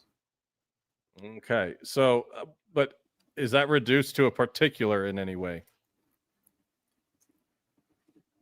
So there are particular instances of it insofar as like you or I would exist, but that's also true under Christianity. There is also the kind of like instantiation that's happening of like mind thing, which is a category that would be able to exist neutral monism, of like this type of derivation of the neutral monads. would come up in this kind. Okay. So it comes up in what is this kind when you say that? I'm talking about minds, like mind experiences. Well, what is a mind? It's going to be an immaterial category. Okay, so we have these immaterial categories, and they're made up of the same neutral stuff that you're talking about, right? Yeah, it's derived from the neutral stuff. Derived, but isn't composed of. So it's going to be very similar to the example I was talking to you about idealism before, in the sense of like, the world is composed of some material thing, but it's derived from the mind of God. In the same sense of like the mind to be composed of that immaterial stuff, but derived from the neutral stuff. Okay. I guess it still comes back to two jumping off points, and which one coheres, right? If you want to say one of mine is incoherent, I'm happy to start defending it. The issue is we're only talking about we're doing epistemic critiques. Right. This doesn't give any critique of like the substance of the thing. It's saying we don't have a justification to believe in the thing. So does neutral monism do like the Big Bang? Is that where like origins of the universe? It doesn't, but there's no account. It doesn't have to. But like within the theory. No, it's an ontological claim. It's not a historical universe claim. Okay. So again, I think that leads to incoherence. What's the incoherence that you say? Well, because it's just like you don't have any account for history. I mean, it's an ontology claim. Ontology doesn't invoke history. It's like saying, yeah, I know. Whatever you're saying, if you're saying the mind of God is what makes the world, that's not giving a historical claim of 17th century France. It doesn't have to be coherent. No, but my entire worldview encompasses historical reality. Like mine also allows for historical reality. It just doesn't necessitate a particular historical reality. I know, but I mean, I don't know why this would cause an incoherence. Because like we have to get here in order to do this theory, right? Yes. Right. So I would say that if these monads are true, and I guess are they like eternal? Have they always been around? How did the monads get here? This is going to be, how did God get here? Eli. Right, but there's again, this is the same person. How did God get here? Right. We both have this issue. We went over this earlier. Well, no, but I believe God's eternal. So I don't think there was ever a time when God. I can also believe the monads are eternal. Do you? Probably. I would probably hold to the same thing, but that's not necessitated under the view. So what? But this is also a historical accounting for how this happened. This isn't what this is. It's not the ontology claim itself. We're moving past that. Okay. So if the monads are eternal, but there's no account for their relationship with mankind. So why did the monads create man? They didn't create man. It's not like a mind that's doing creation. It's the thing that everything is made from. It is the building blocks of reality. It's not like a mind. It's not something intentionally acting. Right. So again, this is getting into, so with no intentionality, I don't believe we can have truth claims. I think that there's an intentionality to this was getting back to, and we can go back into the Spider-Man stuff that got me a little confused. But I mean, whenever this is further back in the conversation about how God is also the grounding source for truth, about how there is an intentionality in the design of the regularity, which again, I don't think is accounted for in what you've said, that it just kind of is the way it is. Well, then now we're stuck saying that propositions can have like a truth aptness to them. That again, I think like you do have to either rely on empiricism that way, or you have to there has to be an intentionality in the universe. I also gave you a rationalist case of truth apt proposition. Okay, but what I'm saying relates to the theory of truth. But I'm not seeing where the necessity of intentionality in the creation of the design is. I would probably agree with you insofar as making a truth claim, you need a mind, because you need a mind to make a claim. So when I'm saying that something is true, that's invoking a mind.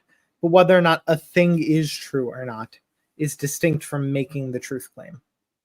Do you agree with that? I get, yes and no. I mean, we can determine, like, whenever I talk about empiricism, I'm not denying that somebody can do a test and determine something.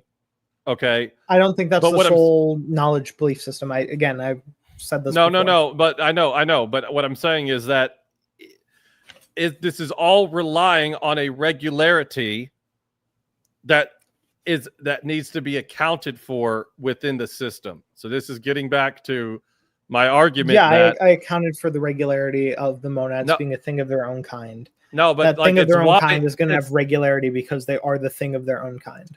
Well, no, but why they're regular insofar as they're their own kind? Right, but so the law of identity maintains because they are of their own kind. Can you explain that further?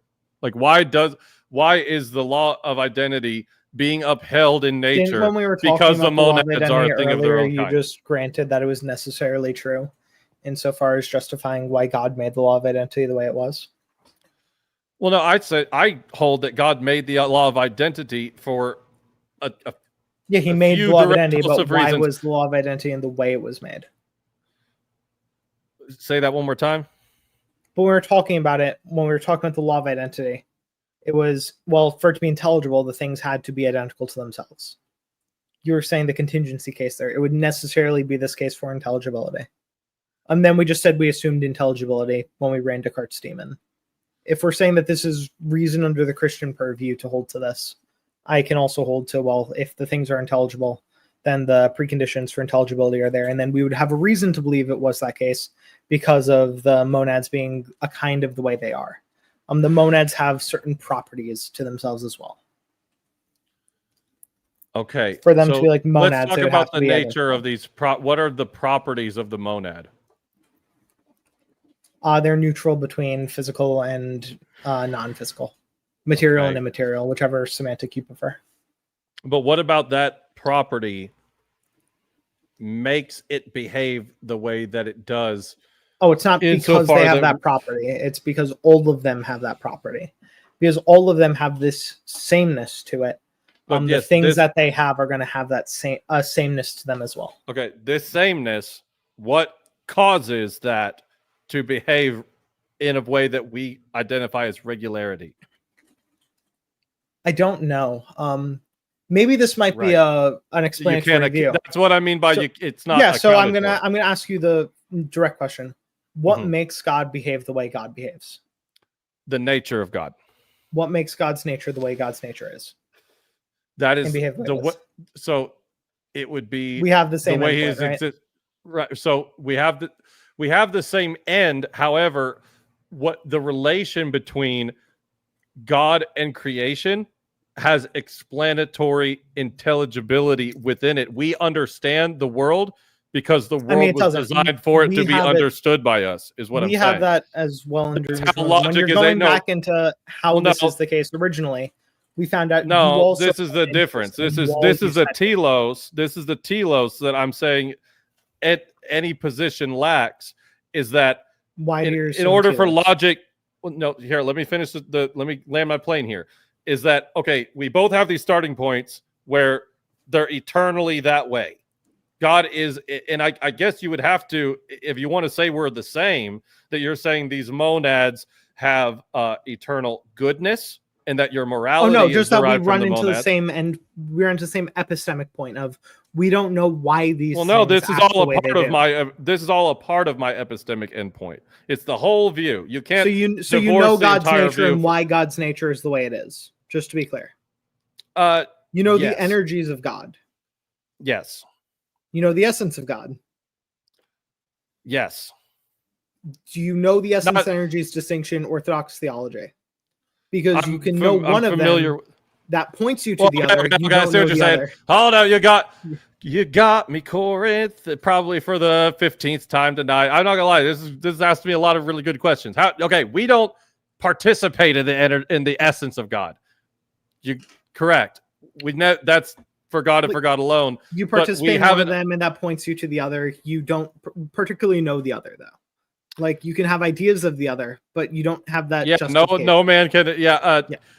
Correct. But there's an entailment between, because his energies are not created; they come from him. So if we experience the love of God, and that is not something that he created, but is of him, then we know that God is the essence of love. Yeah, and we experience we know this is love. the case. But the critique you gave me was, why is it the case? You asked me, why do the monads behave this way? So I'm asking, why does God's nature this way? Why is God's essence this way? And if we fall into the same critique of, well, I can't answer that, which I don't think you can. I don't think orthodoxy asserts that it can, which is why I don't think it's a coherency issue on orthodoxy. I don't think this is an issue with orthodoxy, because certain views are going to say, well, there's some things that we can't know very reasonably. Fair enough. If that is the case, then I don't know why we're holding this standard to neutral monism, where neutral monists probably will say, we probably can't know this either.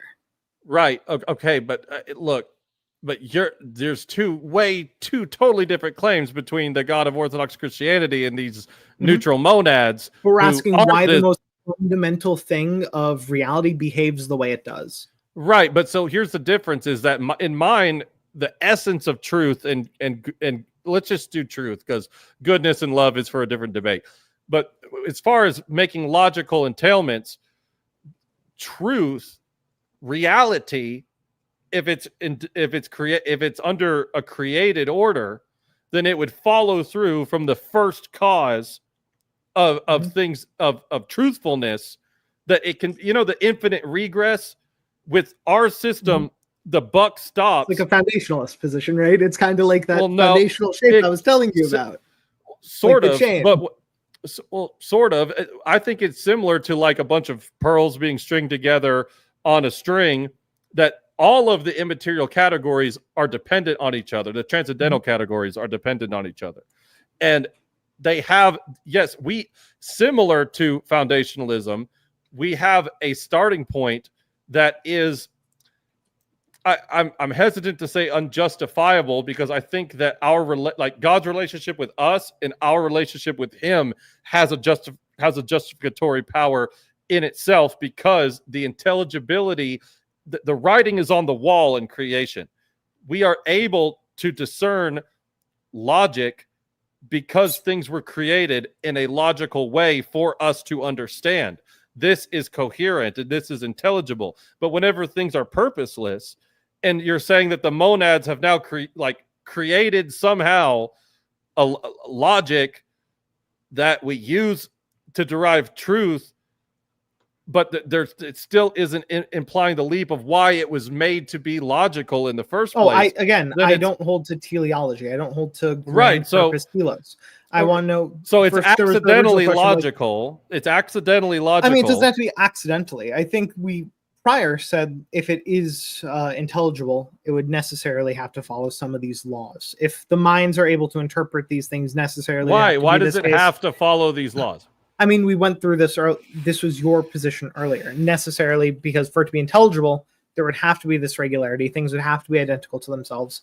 And if this is the case, that the neutral monads would also drive into mind, which is something that can interpret, we'd probably expect it to have something where it would be also driving something that can be interpreted in the physical world. Now, if this is the case, we can still go back, because I think this is something that just got skipped over, is the critique you were putting to me about why do neutral monads behave in the way that they do under my view. I still want to know, is this a critique you're holding to, or are you admitting that, well, this is just true under both of our views, because we can't explain why God behaves the way he does either. No, I don't think that neutral monads have the real power within the view. To put within the view. Within your view or within my? Yeah, within my view, because I'm critiquing God inside your view. Can you restate the question clearly one more time? So the critique you put forward from my view, coherence issue is always going to have to be internal to the view itself for it to be incoherent. Otherwise, you're just saying, like, I don't like that view. Something I believe is incompatible with your view. I can assert that for Christianity because I don't believe God. Therefore, any God view would be incoherent by that reasoning. I think we both find that uncompelling for very clear reasons. So if we're saying that it's incoherent, and the reason we gave was, well, Korinth can't explain under neutral monism why neutral monads behave in a particular way that they do. Right. Under orthodox, I don't think neutral monism would make the claim that we would have to understand this to be the case. And I point to you that this isn't like a symmetry breaker between our views, because in Christianity, this also obtains with the essence of God, the deep nature of God, why God acts the way he does. Euthyphro's dilemma, all of these questions obtain for like, why does God do this? And we're going to run to the same critique of. Okay, I see the problem. I'm seeing the point of divide here. And this is kind of like, it got really drawn off from the argument that I wanted to really nail down. But when I'm making that critique of why it does these things, I'm talking specifically about regularity in nature. Now, when you say you can't answer the why question either, you're asking about God's nature, not about, I can explain the why behind regularity in nature. This is the divide. I mean, no, this isn't two different things. We're at the most fundamental building block of reality in both views. You're asking me, why does the fundamental building block of reality under my view act in this particular way? Right. I'm asking you that under your view, and we're both coming up with the answer of I don't know, because the most fundamental building block in your view is the coherency of reality. It's God. No, because I like it's the essence of God. Let's use instead of okay. Let's say this instead of like.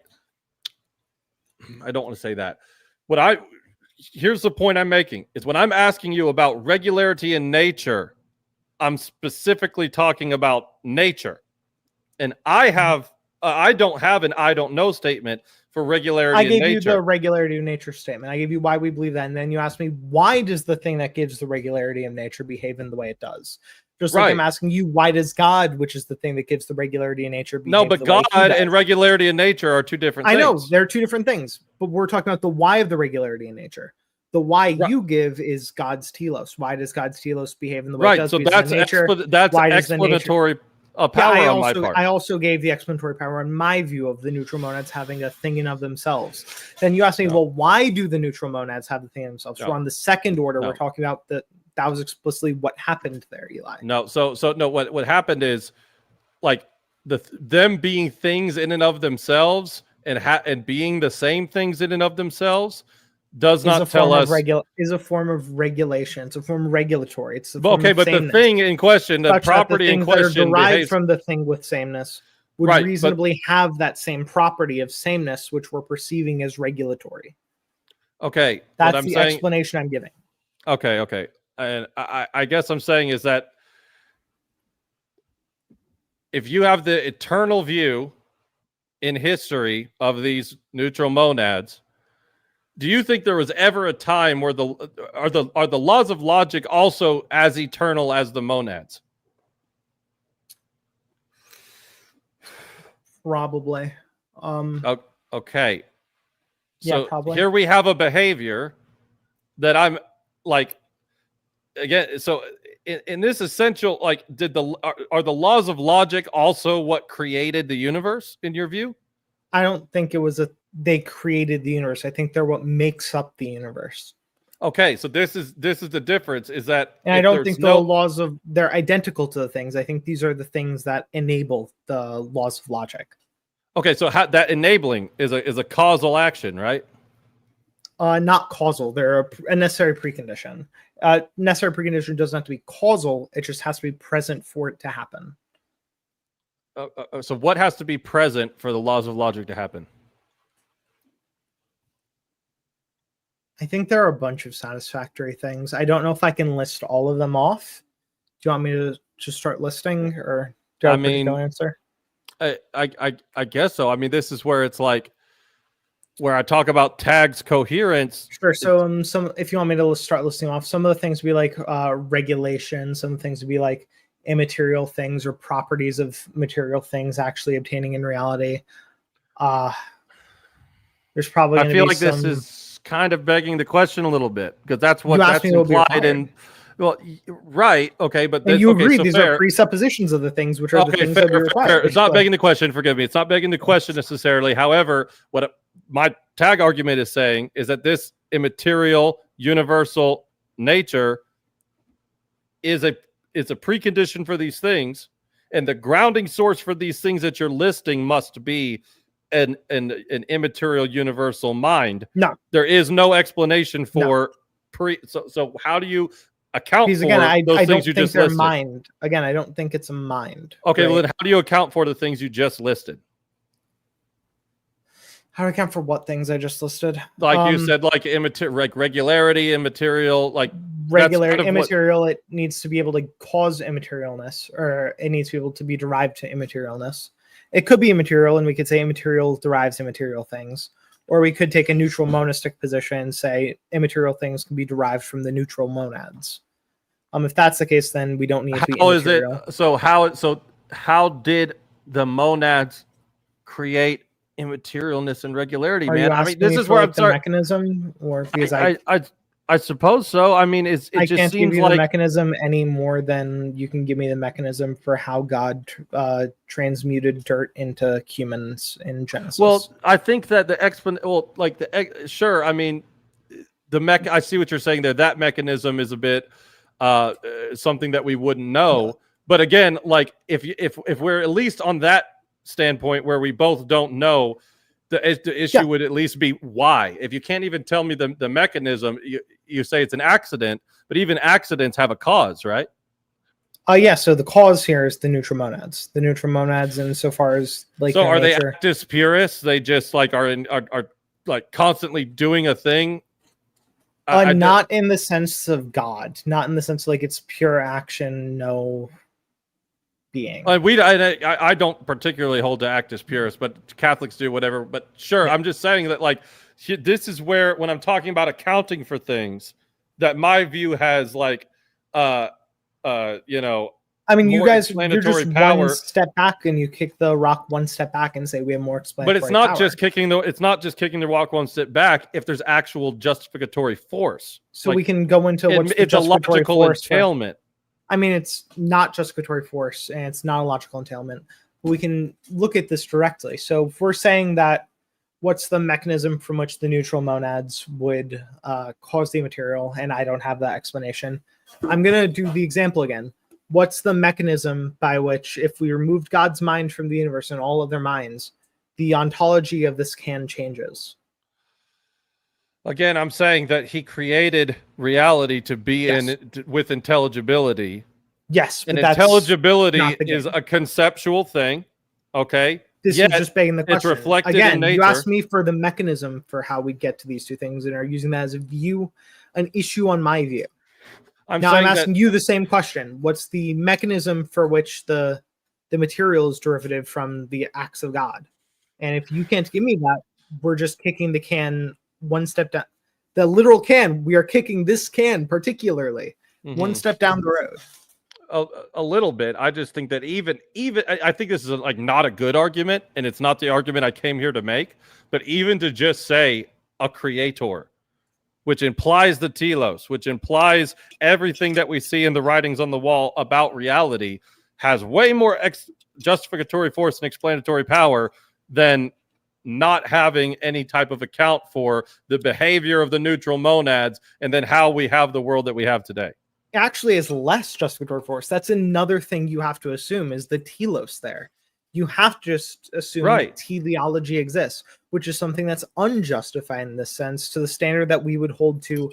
For you're asking me for the literal mechanism from which that these things can be derived from as being required for justification.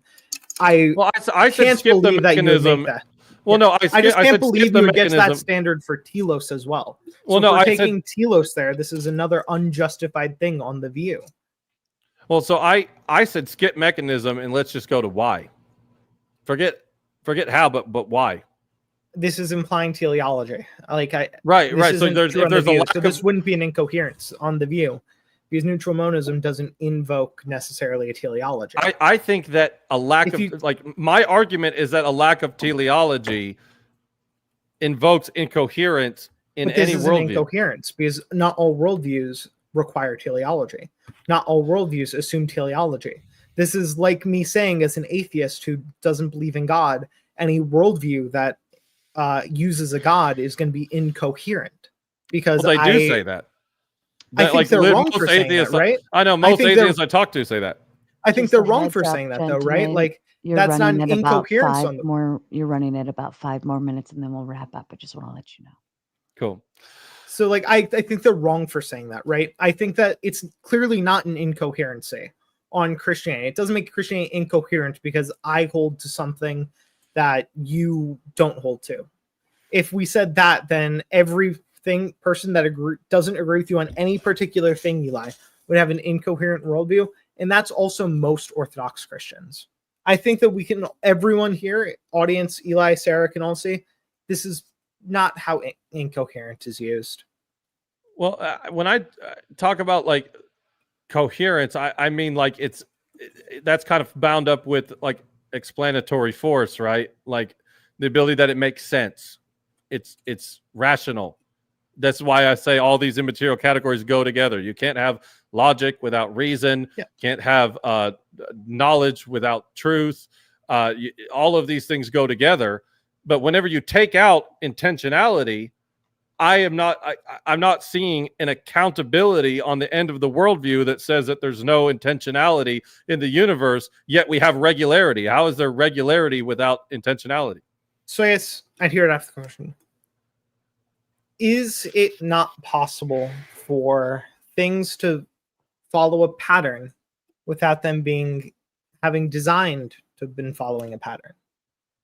If I were to, I mean, how does a if there's a bunch of dominoes in a line, and then when they get knocked over, they all there's at least a causality, right?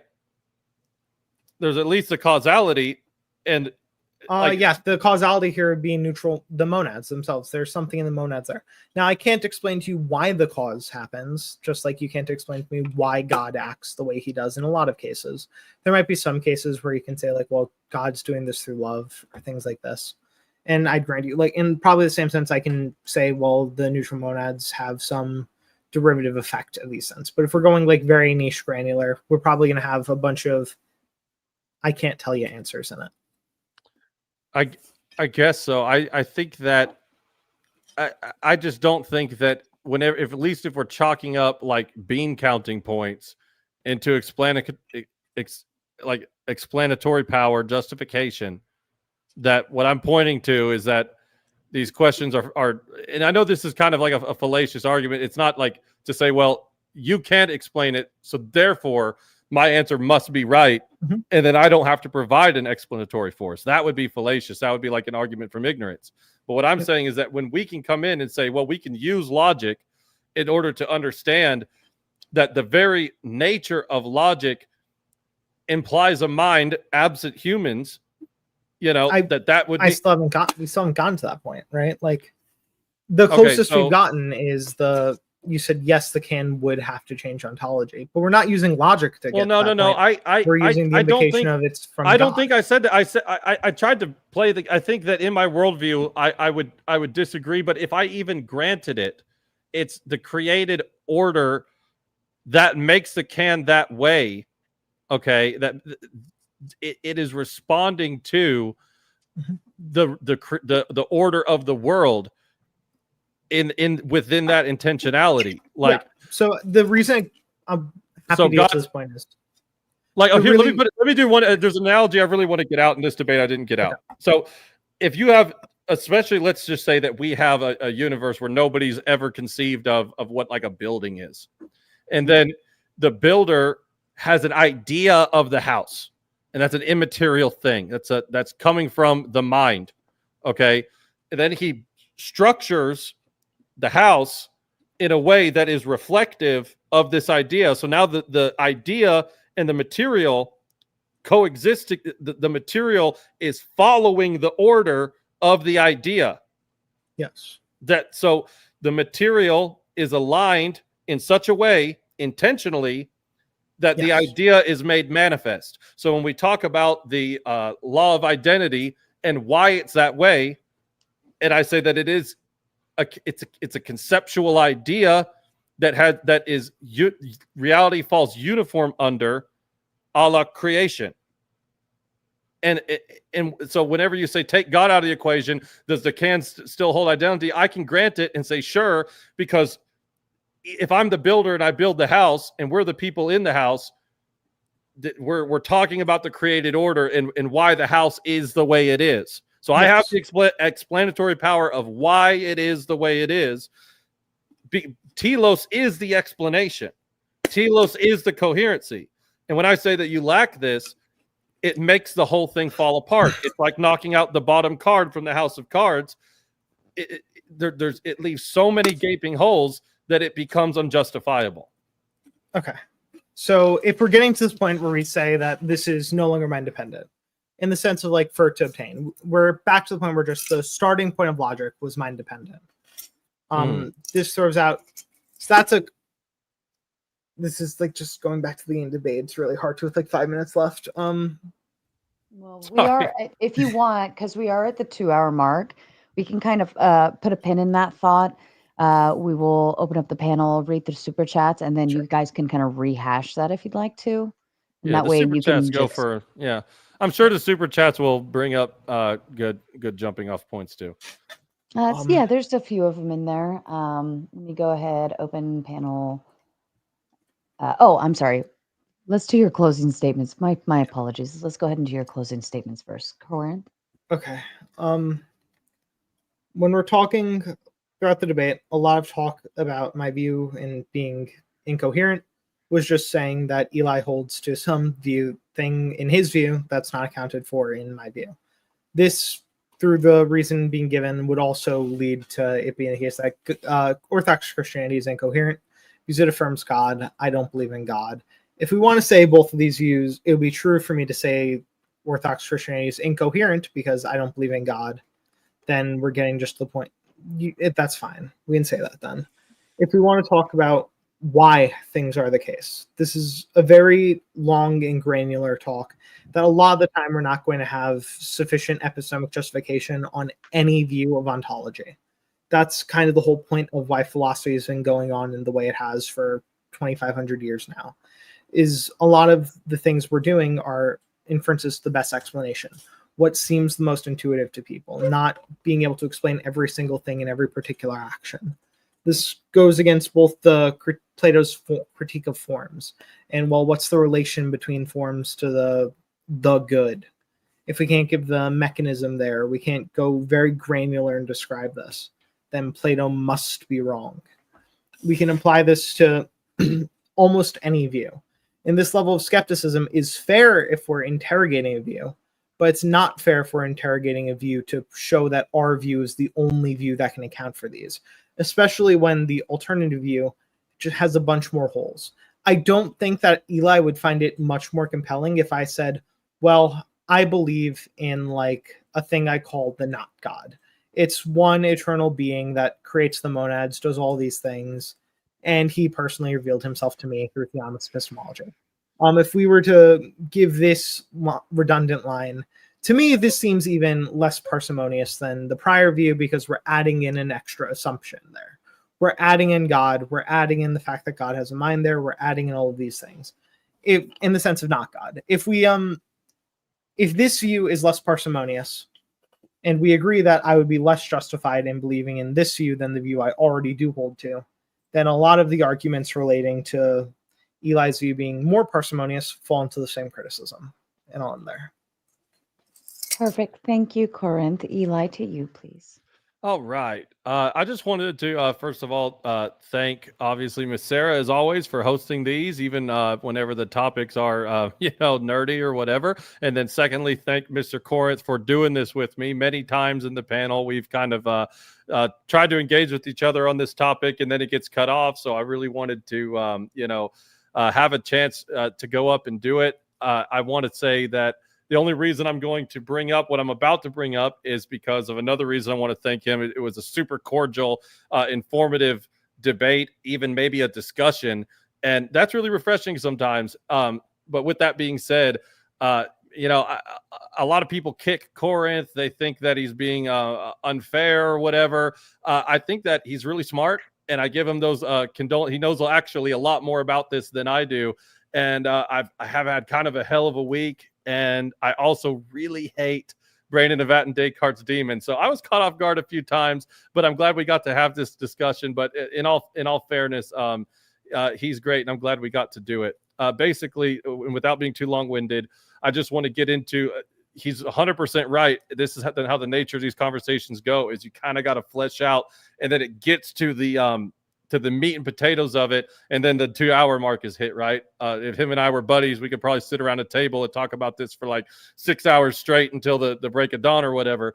But going off of the last points that were being made is where I think the strength of my argument comes in, is that the nature of these things that we're talking about, their entailments are the teleology, which is purpose and meaning. The entailments are a mind, but we can also identify that we as humans, as the minds that we have, don't impart this into the universe.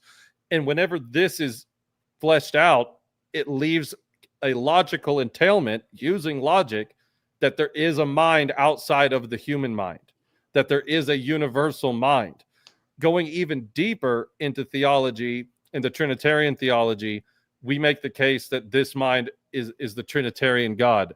That's a different discussion, but I definitely think we could get there. I think there's probably a lot of people who could make this argument better than me, but I'm doing my best because I think it's a super strong one, and I wanted to go up against the best to really test my arguments and see how they work, and that's what this is all about. So I'll leave it at that. Perfect. Thank you to both of you. It was so refreshing. I will say it was very, very informative, right? And it was actually refreshing that two people could actually have the conversation without yelling at each other, right? And you can disagree and work through those disagreements and still say, I disagree at the end of it. It's lovely and incredibly refreshing. I also forgot to say, thank you for having the conversation with me, Eli. You are one of the few people in these spaces that are, at least seem to me to be like engaging honestly. So it's very refreshing to talk to people like you. Oh, thank you. Thank you. I heard the same thing from Jail Warren and Breakfast Tacos. I've been down Well, there you with know them what too. the best part is too, is that both of you have like you've both had like your yelling moments in other times, right? So we know the spice is there. You're not just two people that only talk like this. Like, and this is just proves that you can choose the right place, the right time for everything. It's just so refreshing. Thank I you. wanted to make that clarification too. Like, don't think I'm no sissy now.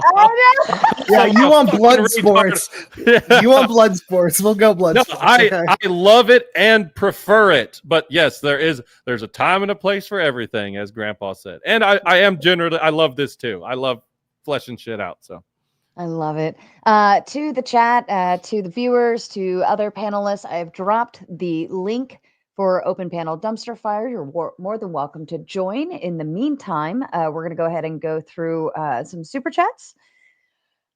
Oh, excuse me. Oh my goodness, I'm so sorry.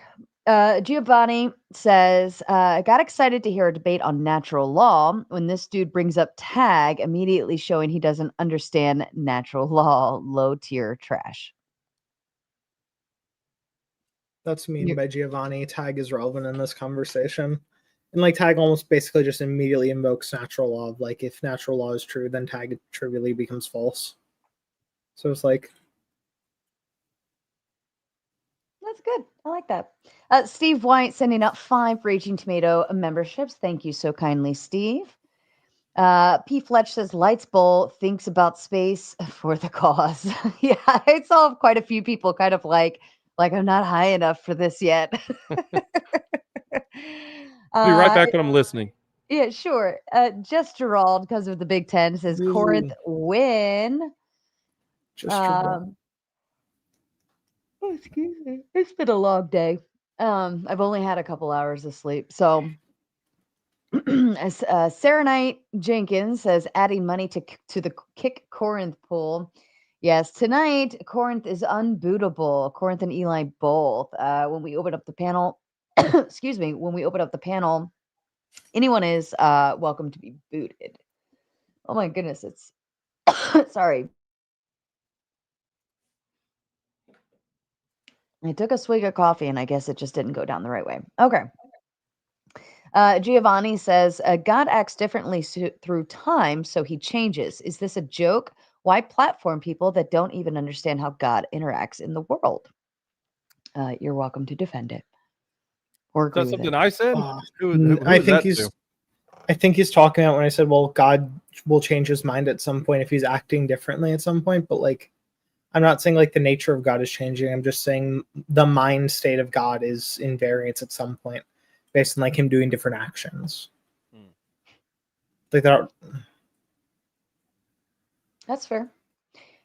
Giovanni also says, imagine getting publicly dog walked by this weirdo. Ortho LARPs are cooked and need to log off. Wow. Well, you heard it here first, Sarah. Bye. Bye, everybody. That's it. No more internet for you, Eli. Your Wi-Fi was trying to tell something earlier. Zero skin off my nose. My life will not change for anything. Fair enough. Grendy says, win Korinth, win Sara, L Eli's internet. No shit, man. No shit. That's fair. Evan says, this debate is like a lullaby, helping me clear my mind and embrace the sweet embrace of sleep. Also, it would be interesting to compare all the Andrew is a grifter debates on Patreon. Oh, from one grifter debate to another. Yeah, that wouldn't be a bad deal. Yeah. And ladies and gentlemen, if you haven't seen the posts, on the Patreon side, and I actually, I will be doing way more analysis on debates over the next few weeks and getting a lot of other things moving. So if you're not over on the Patreon yet, get over there because I actually now I know it's AI, okay? But it's still what it offers is I can have a whole debate analysis breakdown. I can see the time, like the time variations between debaters and who talked the most. It even determines like who was overpowering in terms of like the strength of the debater just being like a confident, well-spoken person, the strength of the arguments. It even does what is that where you test the data, like a fact checking and stuff like that. So it's really neat to see it, and it is free. Yes, thank you, Josh. It is free to you could just subscribe over there for free. You don't have to have a paid membership. Of course, if you'd like to pay, that would be awesome, but I'm not forcing that. Okay. The information is free, but you can only get it at the Patreon along with notifications for all of the other debates and shows coming up. And then eventually there will be just Sara stuff over there too. So totally up to you. You're welcome to play over there. But just so you know. Nothing. Deal with it. I replied, congratulations. And then Jess Gerald says, so many furiously scribbling new words. I believe somebody asked, there was an M word you were using. Monad? Monism? Monad. Yeah. Somebody, actually, I saw quite a few messages asking what that word is. I think I gave a quick description of the debate for at least the way I was using it in most neutral monists and a lot of these theories. Like soft monist theories will use it's just the fundamental building block of reality. There's like a stronger form of it in like Leibniz's monism. He's kind of dumb, but okay, fair enough. I like that. Oops, hold on. My clicker is not clicking. All right. And Kazak says the education system failed me. I don't remember 95% of these words being on my spelling list. Yeah, I will say this conversation was very like I feel like it was way more high level than the average feminism debate, let's say, for instance, or OnlyFans debate or other things in that nature. Andy says the neutral base is contingent and mutable, but universals are necessary and immutable. If universals were just patterns in the base, they could change, which contradicts their very nature. Eli's exemplar cause claim is stronger. Any thoughts? I don't see why the neutral base would be contingent. Well, I think the better question would be, why wouldn't it be? because it would be the base. Like necessarily, it would be the base there. It would be the foundational thing. Because like for saying it could be some other thing as the foundation, that would also make the exemplar cause also become contingent as well, because it would just be contingent on itself existing. So it's just, it also seems the case like the exemplar cause is also mutable in the same way of like you're deriving other things from the cause, it's creating things, it's doing things. This doesn't seem to be. Well, right. I think that somewhere in there is the essence energy distinction. Perhaps I'm not entirely sure, but to go off of what Andy's saying, I think that within our worldview we have the. Oh, here we go. No, if there are, let's read his second one. No, if there are many, then each one is limited by the others. Limitation implies potency. Could be otherwise. Could fail to be. If there are many, I hope Andy's jumping on open panel. This I is really like do too. right up Andy's alley. I've been we've been. He was kind of my coach in the past couple of days, so I definitely picked his brain a couple times. I think I failed him a little bit, but I don't think this would follow. I might need to hear it a different way though. Andy, hop on the panel. Come on, man. He said if he could get his daughter to sleep, he will. Oh, of course. He also follows up to say artifacts, e.g. ships and soda cans, don't have a natural substantial form like organisms. Their identity comes from imposed form, also known as the human design. I mean, if we're saying something like I'm ascribing this something as like a bang can rather than a hunk of aluminum, things like this. Yes, but we're still talking about the same thing. I just replaced the semantic and we're getting to the same distinction. This doesn't seem. Well, I think that this is actually the previous one I'd had to think about a little bit more, but this one particularly, especially going back to the ship, is like no matter like the identity of the ship is explicitly relying on the idea that the human designer of the ship had for it. So really its identity would only change whenever that initial blueprint has thus been altered and it no longer fits the design behind the person who created it. And this is kind of analogous to what we're saying about the immaterial categories, about the regulatory nature of the world, i.e. the law of identity. It fits a specific purpose. It does a thing and it has a reason to in order to provide intelligibility to us. And so that is like a theory of identity. It's just if it doesn't seem to be like the only theory of identity. So for like positing this one as a positive theory of identity, and this would be the only one, then that would need to be like some reason to hold this rather than also like I can identify a hammer despite the fact if the original hammer creator meant it to have like a ball on the back and mine's a claw hammer. Sure, well, both, whether it has the ball or not, it's a hammer, and a hammer does a thing, and it does. I mean, not thing. if in this sense, if the original creator of the hammer meant it to be a flat thing on the front and a ball on the back, a ball peen hammer. That was what he intended. Then claw hammers definitely would not be hammers. So it has no. Okay, I mean, but I guess so. It's just like there is that theory of identity there, right? Yeah, but that doesn't make it so we'd only ever use that identity. And the critique that was being put forward there seems to be relevant still, because I'm very clearly not talking about like that kind of identity, and I don't think you were talking about it in that sense. Well, maybe I think that whenever between the ball pin and the claw, those are almost at that point like two different tools, right?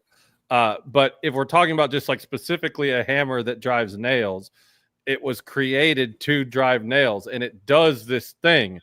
But in using this analogy to somebody with a non-theistic worldview or a worldview that lacks intentionality, there would be an accidental cause for a purpose, like for this thing to happen.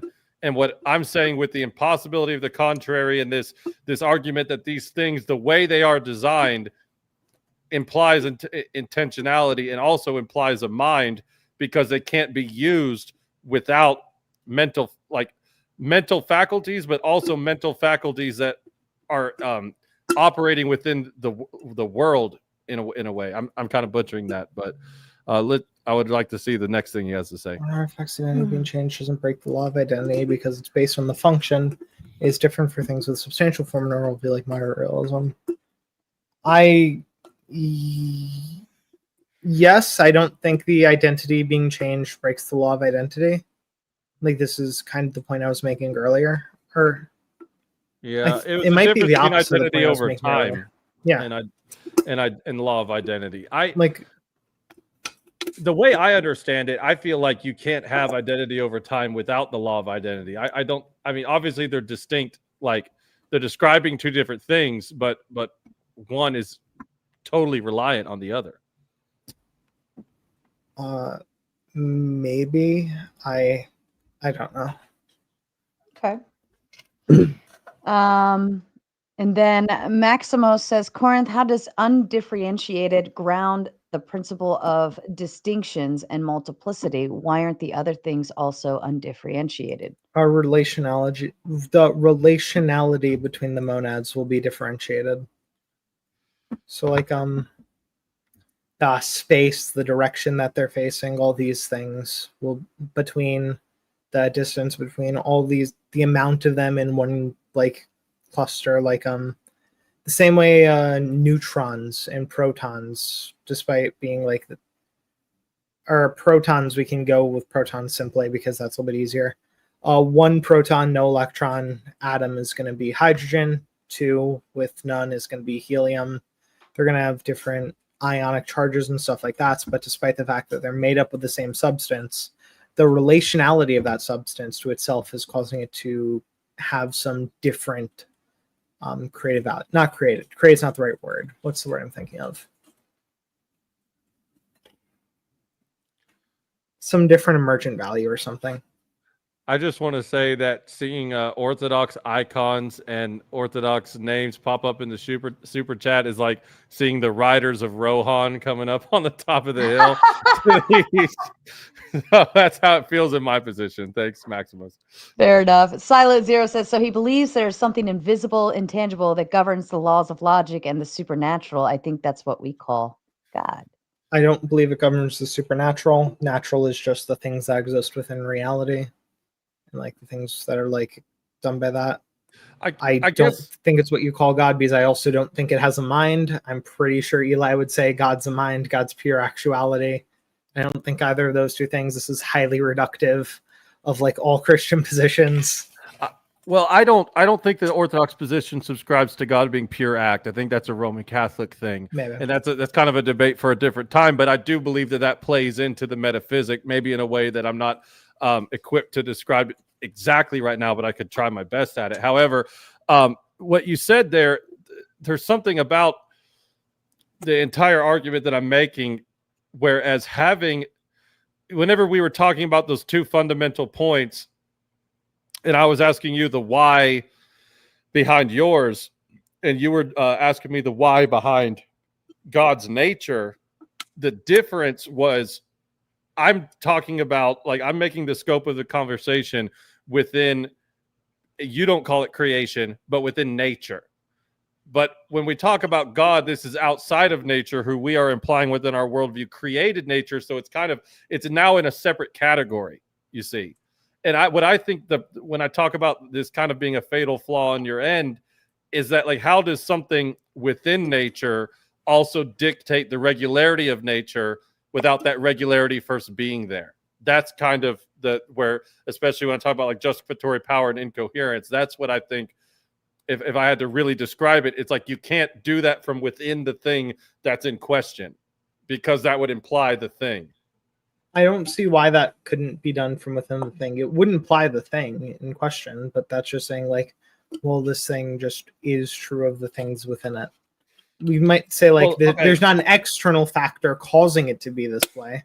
which I would also just agree with. So. Well, that was kind of my opening statement criticism about classical foundationalism is that, well, now all of a sudden we don't have to justify why it is, but down the line in like, philosophy and stuff, I don't believe that you believe what Quine said, that we should just abandon the project of justification. Like, I would assume that you think that that's a good thing to do, that we should justify the things we believe in. But most things.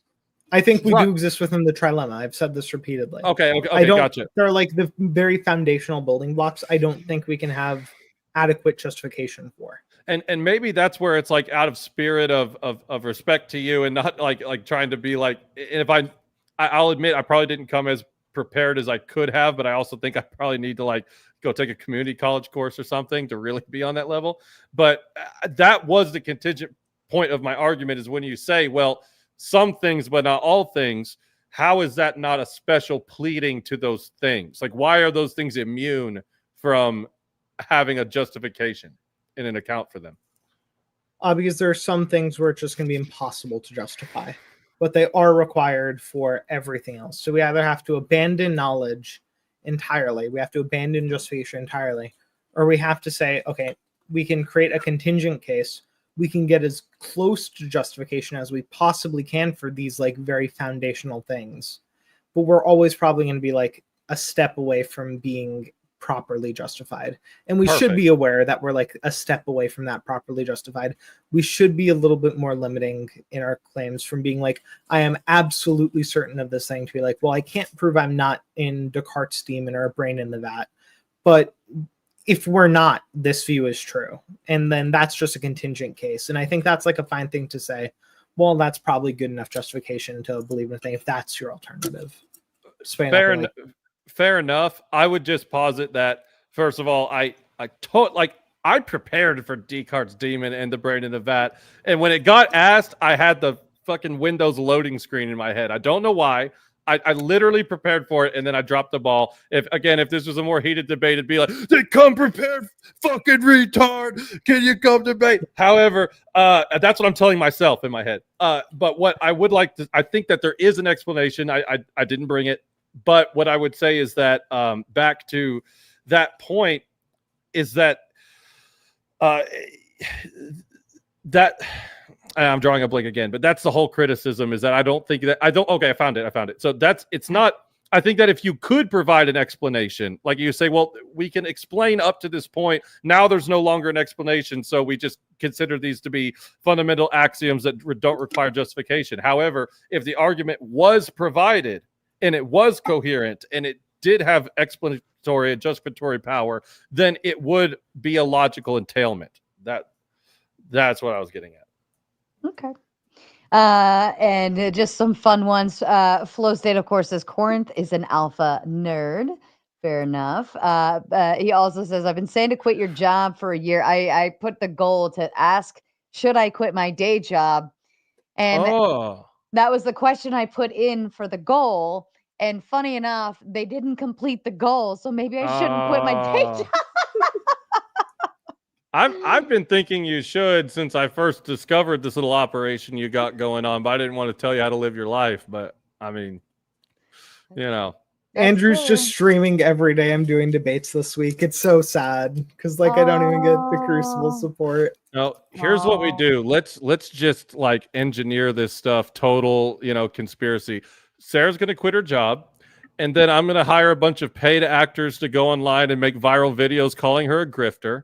And that she only does this for the grift. And then she's going to debate these people. We're going to pay them to throw the fight, and she's going to make a bunch of money. There you go. I'm down for that. I think that's awesome. Hell yeah. Do it. Flow State also timed out Kissy Cat and Sarcastic Saint in the chat. I don't know if all of you know you can do that, but if you don't like someone in the chat, you can still pay to time them out too, just the same as you could pay to boot people off the screen. I really want to know what Sarcastic Saint was saying that Dusty was probably saying. Nothing. It was probably just dad jokes fun. Or something. And of course, Kissy Cat responds with, Flo, I thought we was friends. Poor Kissy Cat. Of course, Kissy Cat's the sweetest of them all. And Casual Crypt, last one, says this was a really good faith discussion by both parties. Korinth has my brain hurting in the best way. Super strong arguments. Great job to both of you. Thank you, Casual Crypt. I appreciate that. All right, well, let's go ahead and meet our panel. Not completely a full panel back there, but there is one nonetheless. Here we go.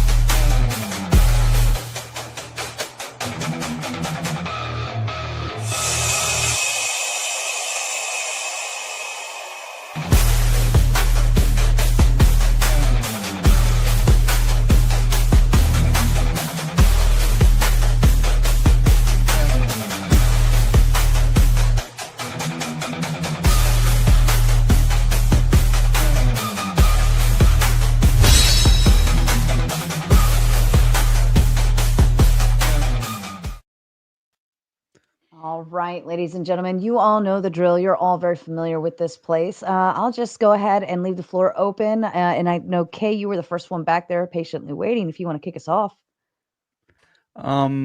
Okay. Hi, everyone. I'm partly on here to complain about my brain hurting after listening to all that. But also, I'm wondering, Korinth, you say you're not an empiricist? Yeah. Why is that? I think there are some kinds of claims, like if we're talking about theory of truth or we're talking about theories of knowledge, that we can come to this is a good theory of knowledge and these aren't related to empirical facts. I think like for saying, well, empiricism itself is like a good theory of knowledge, then we're generally coming to that fact due to not just material facts, but also due to the lack of material facts that we're rationalizing through our brains. Yeah, no, Giovanni, we don't believe in active spurious. I'm just responding to that super chat. It's just not true. It's Roman Catholic. They never come up on the panel, right? Yeah. They never even do yellow super chats. It's always blue super chats. So basically, so you're saying that because there are theories of these things that don't require empirical evidence and that they seem to work, then you don't necessarily call yourself an empiricist because you can use these other frameworks. Yeah, I agree empiricism is good in a bunch of cases. Like if I'm making some claim about a fact within reality, or like, does this thing happen if I do that thing? That's generally an empirical claim, and I would use empiricism to verify this. But I do also think there are cases where we can make rationalist claims, like, are all bachelors unmarried men? And we can use the analytical definitions of these things to prove that, well, yes, this just is almost a tautology at that point. And if it is true that this can happen without any empirical fact to the matter we're looking at, and we're just using the definitions of these words, then I think that is a case that empiricism isn't the sole theory of knowledge we can use. Okay. I mean, I guess it just to like spice up the confusion there. I mean, but to even discover what a bachelor is requires, like, sense data observation. No, I can use a different term here. I can use all blorgs are blogs. So you would have to know what those things mean. First. We can define them into creation. If I like define you into creation, a blog is an ookt blork, where ookt is some fat modifier word to it. So we know that if it's within the subset, then despite the fact that you don't know what any of the words I just meant to mean, you're able to determine that one of them is entailed by the other. So the fact that it's a blork means it's a block. Oh. And Flow State, this came in on your side if you want to read it. Yeah. Thank you, Gospel of Bob. Bob says, from the Gospel of Bob, and a warm salute and good fortune to the Dusty fam.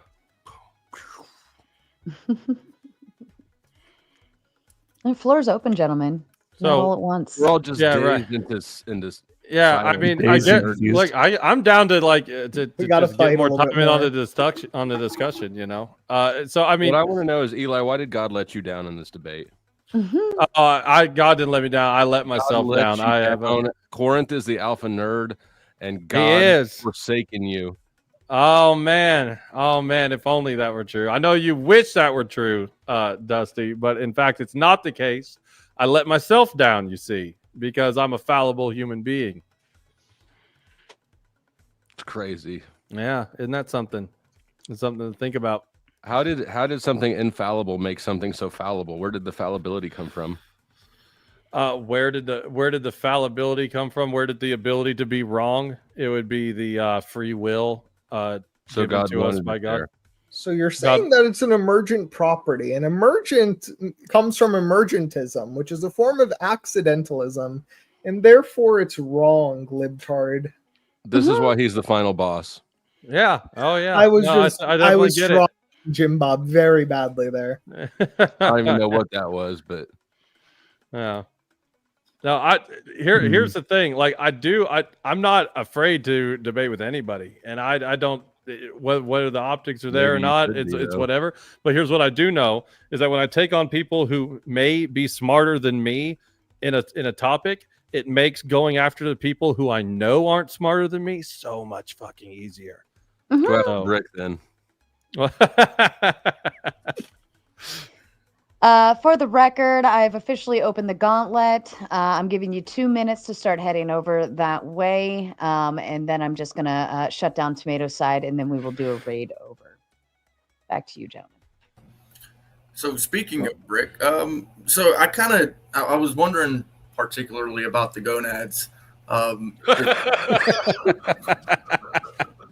That's what I've been wondering about too. Just one letter, and like I can't help it. So, but particularly, I kind of gathered that Korinth, there's no causation there for the monads. Is that correct? Yep. Well, so for me, what I've understood, from countless scientists, philosophers, people who discuss these types of things, everything has cause and effect. So surely your gonads would have cause and effect. No. For things to have cause and effect, it would almost assume things for that to happen. So for this to be the case, you would need to have, for there to be a cause for the things to that be affected by cause and effect originally, you would need to have a time where nothing is there, and then you need to be having cause and effect on nothingness, which almost just seems silly at that point. So it's why, like, Big Bang Theory says there was evolved infinite mass and infinite density. There was that, like, mass and density. There was the thing itself prior to Big Bang Theory even happening. It wasn't just like nothingness. That in of itself is an inference, and then causation. So this really actually just an inference, but it's just saying, like, there was that thing there originally in the Big Bang. There was that thing prior to it. The Big Bang doesn't purport to know what was there in the beginning. It would need to have an infinite mass, infinite density, or like arbitrarily large, maybe. But there was the thing at the Big Bang, so you would either need to say, like, there was something that then created that, in which case you'd keep going down the daisy chain. And so that's what's called I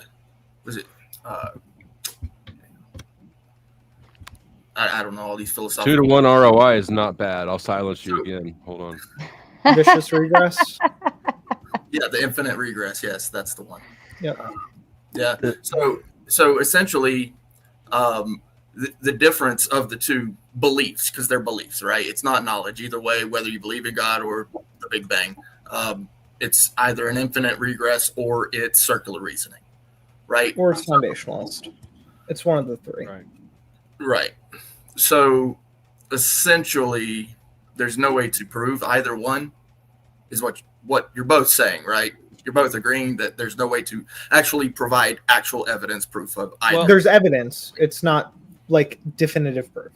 Definitive. Like we need to get through the brain in a vat example or Descartes' demon example to say we have proof against this thing. We have strong evidence against these things. Or a time machine. We need a lot of these things. We need to be able to go against that. For a time machine to work, we need to already be outside of the brain in a vat, because if we're in a brain in a vat and we have a time machine, that's just saying the brain is experiencing a time machine. It doesn't tell us the fact about reality. If we want to say all these things, then we're in solipsism. If none of this constitutes reason to believe this thing, I don't think most people believe that, like, unless you have absolute certainty of a thing, then you're not justified in believing it, or you can't know the thing. So the reason that circular reasoning is more appealing to me, essentially, is because of the law of identity. Now, if you accept that the law of identity is an actual law, right, then what you're doing, you're actually reasoning that this thing is called this. This is why it's identified as this. And if that is the case, then that, of course, is the foundation. That is the grounding. There's nothing more before that. So your gonads aren't real. What do you mean by the law of identity? And that also sounds more foundational than it does circular. Yeah.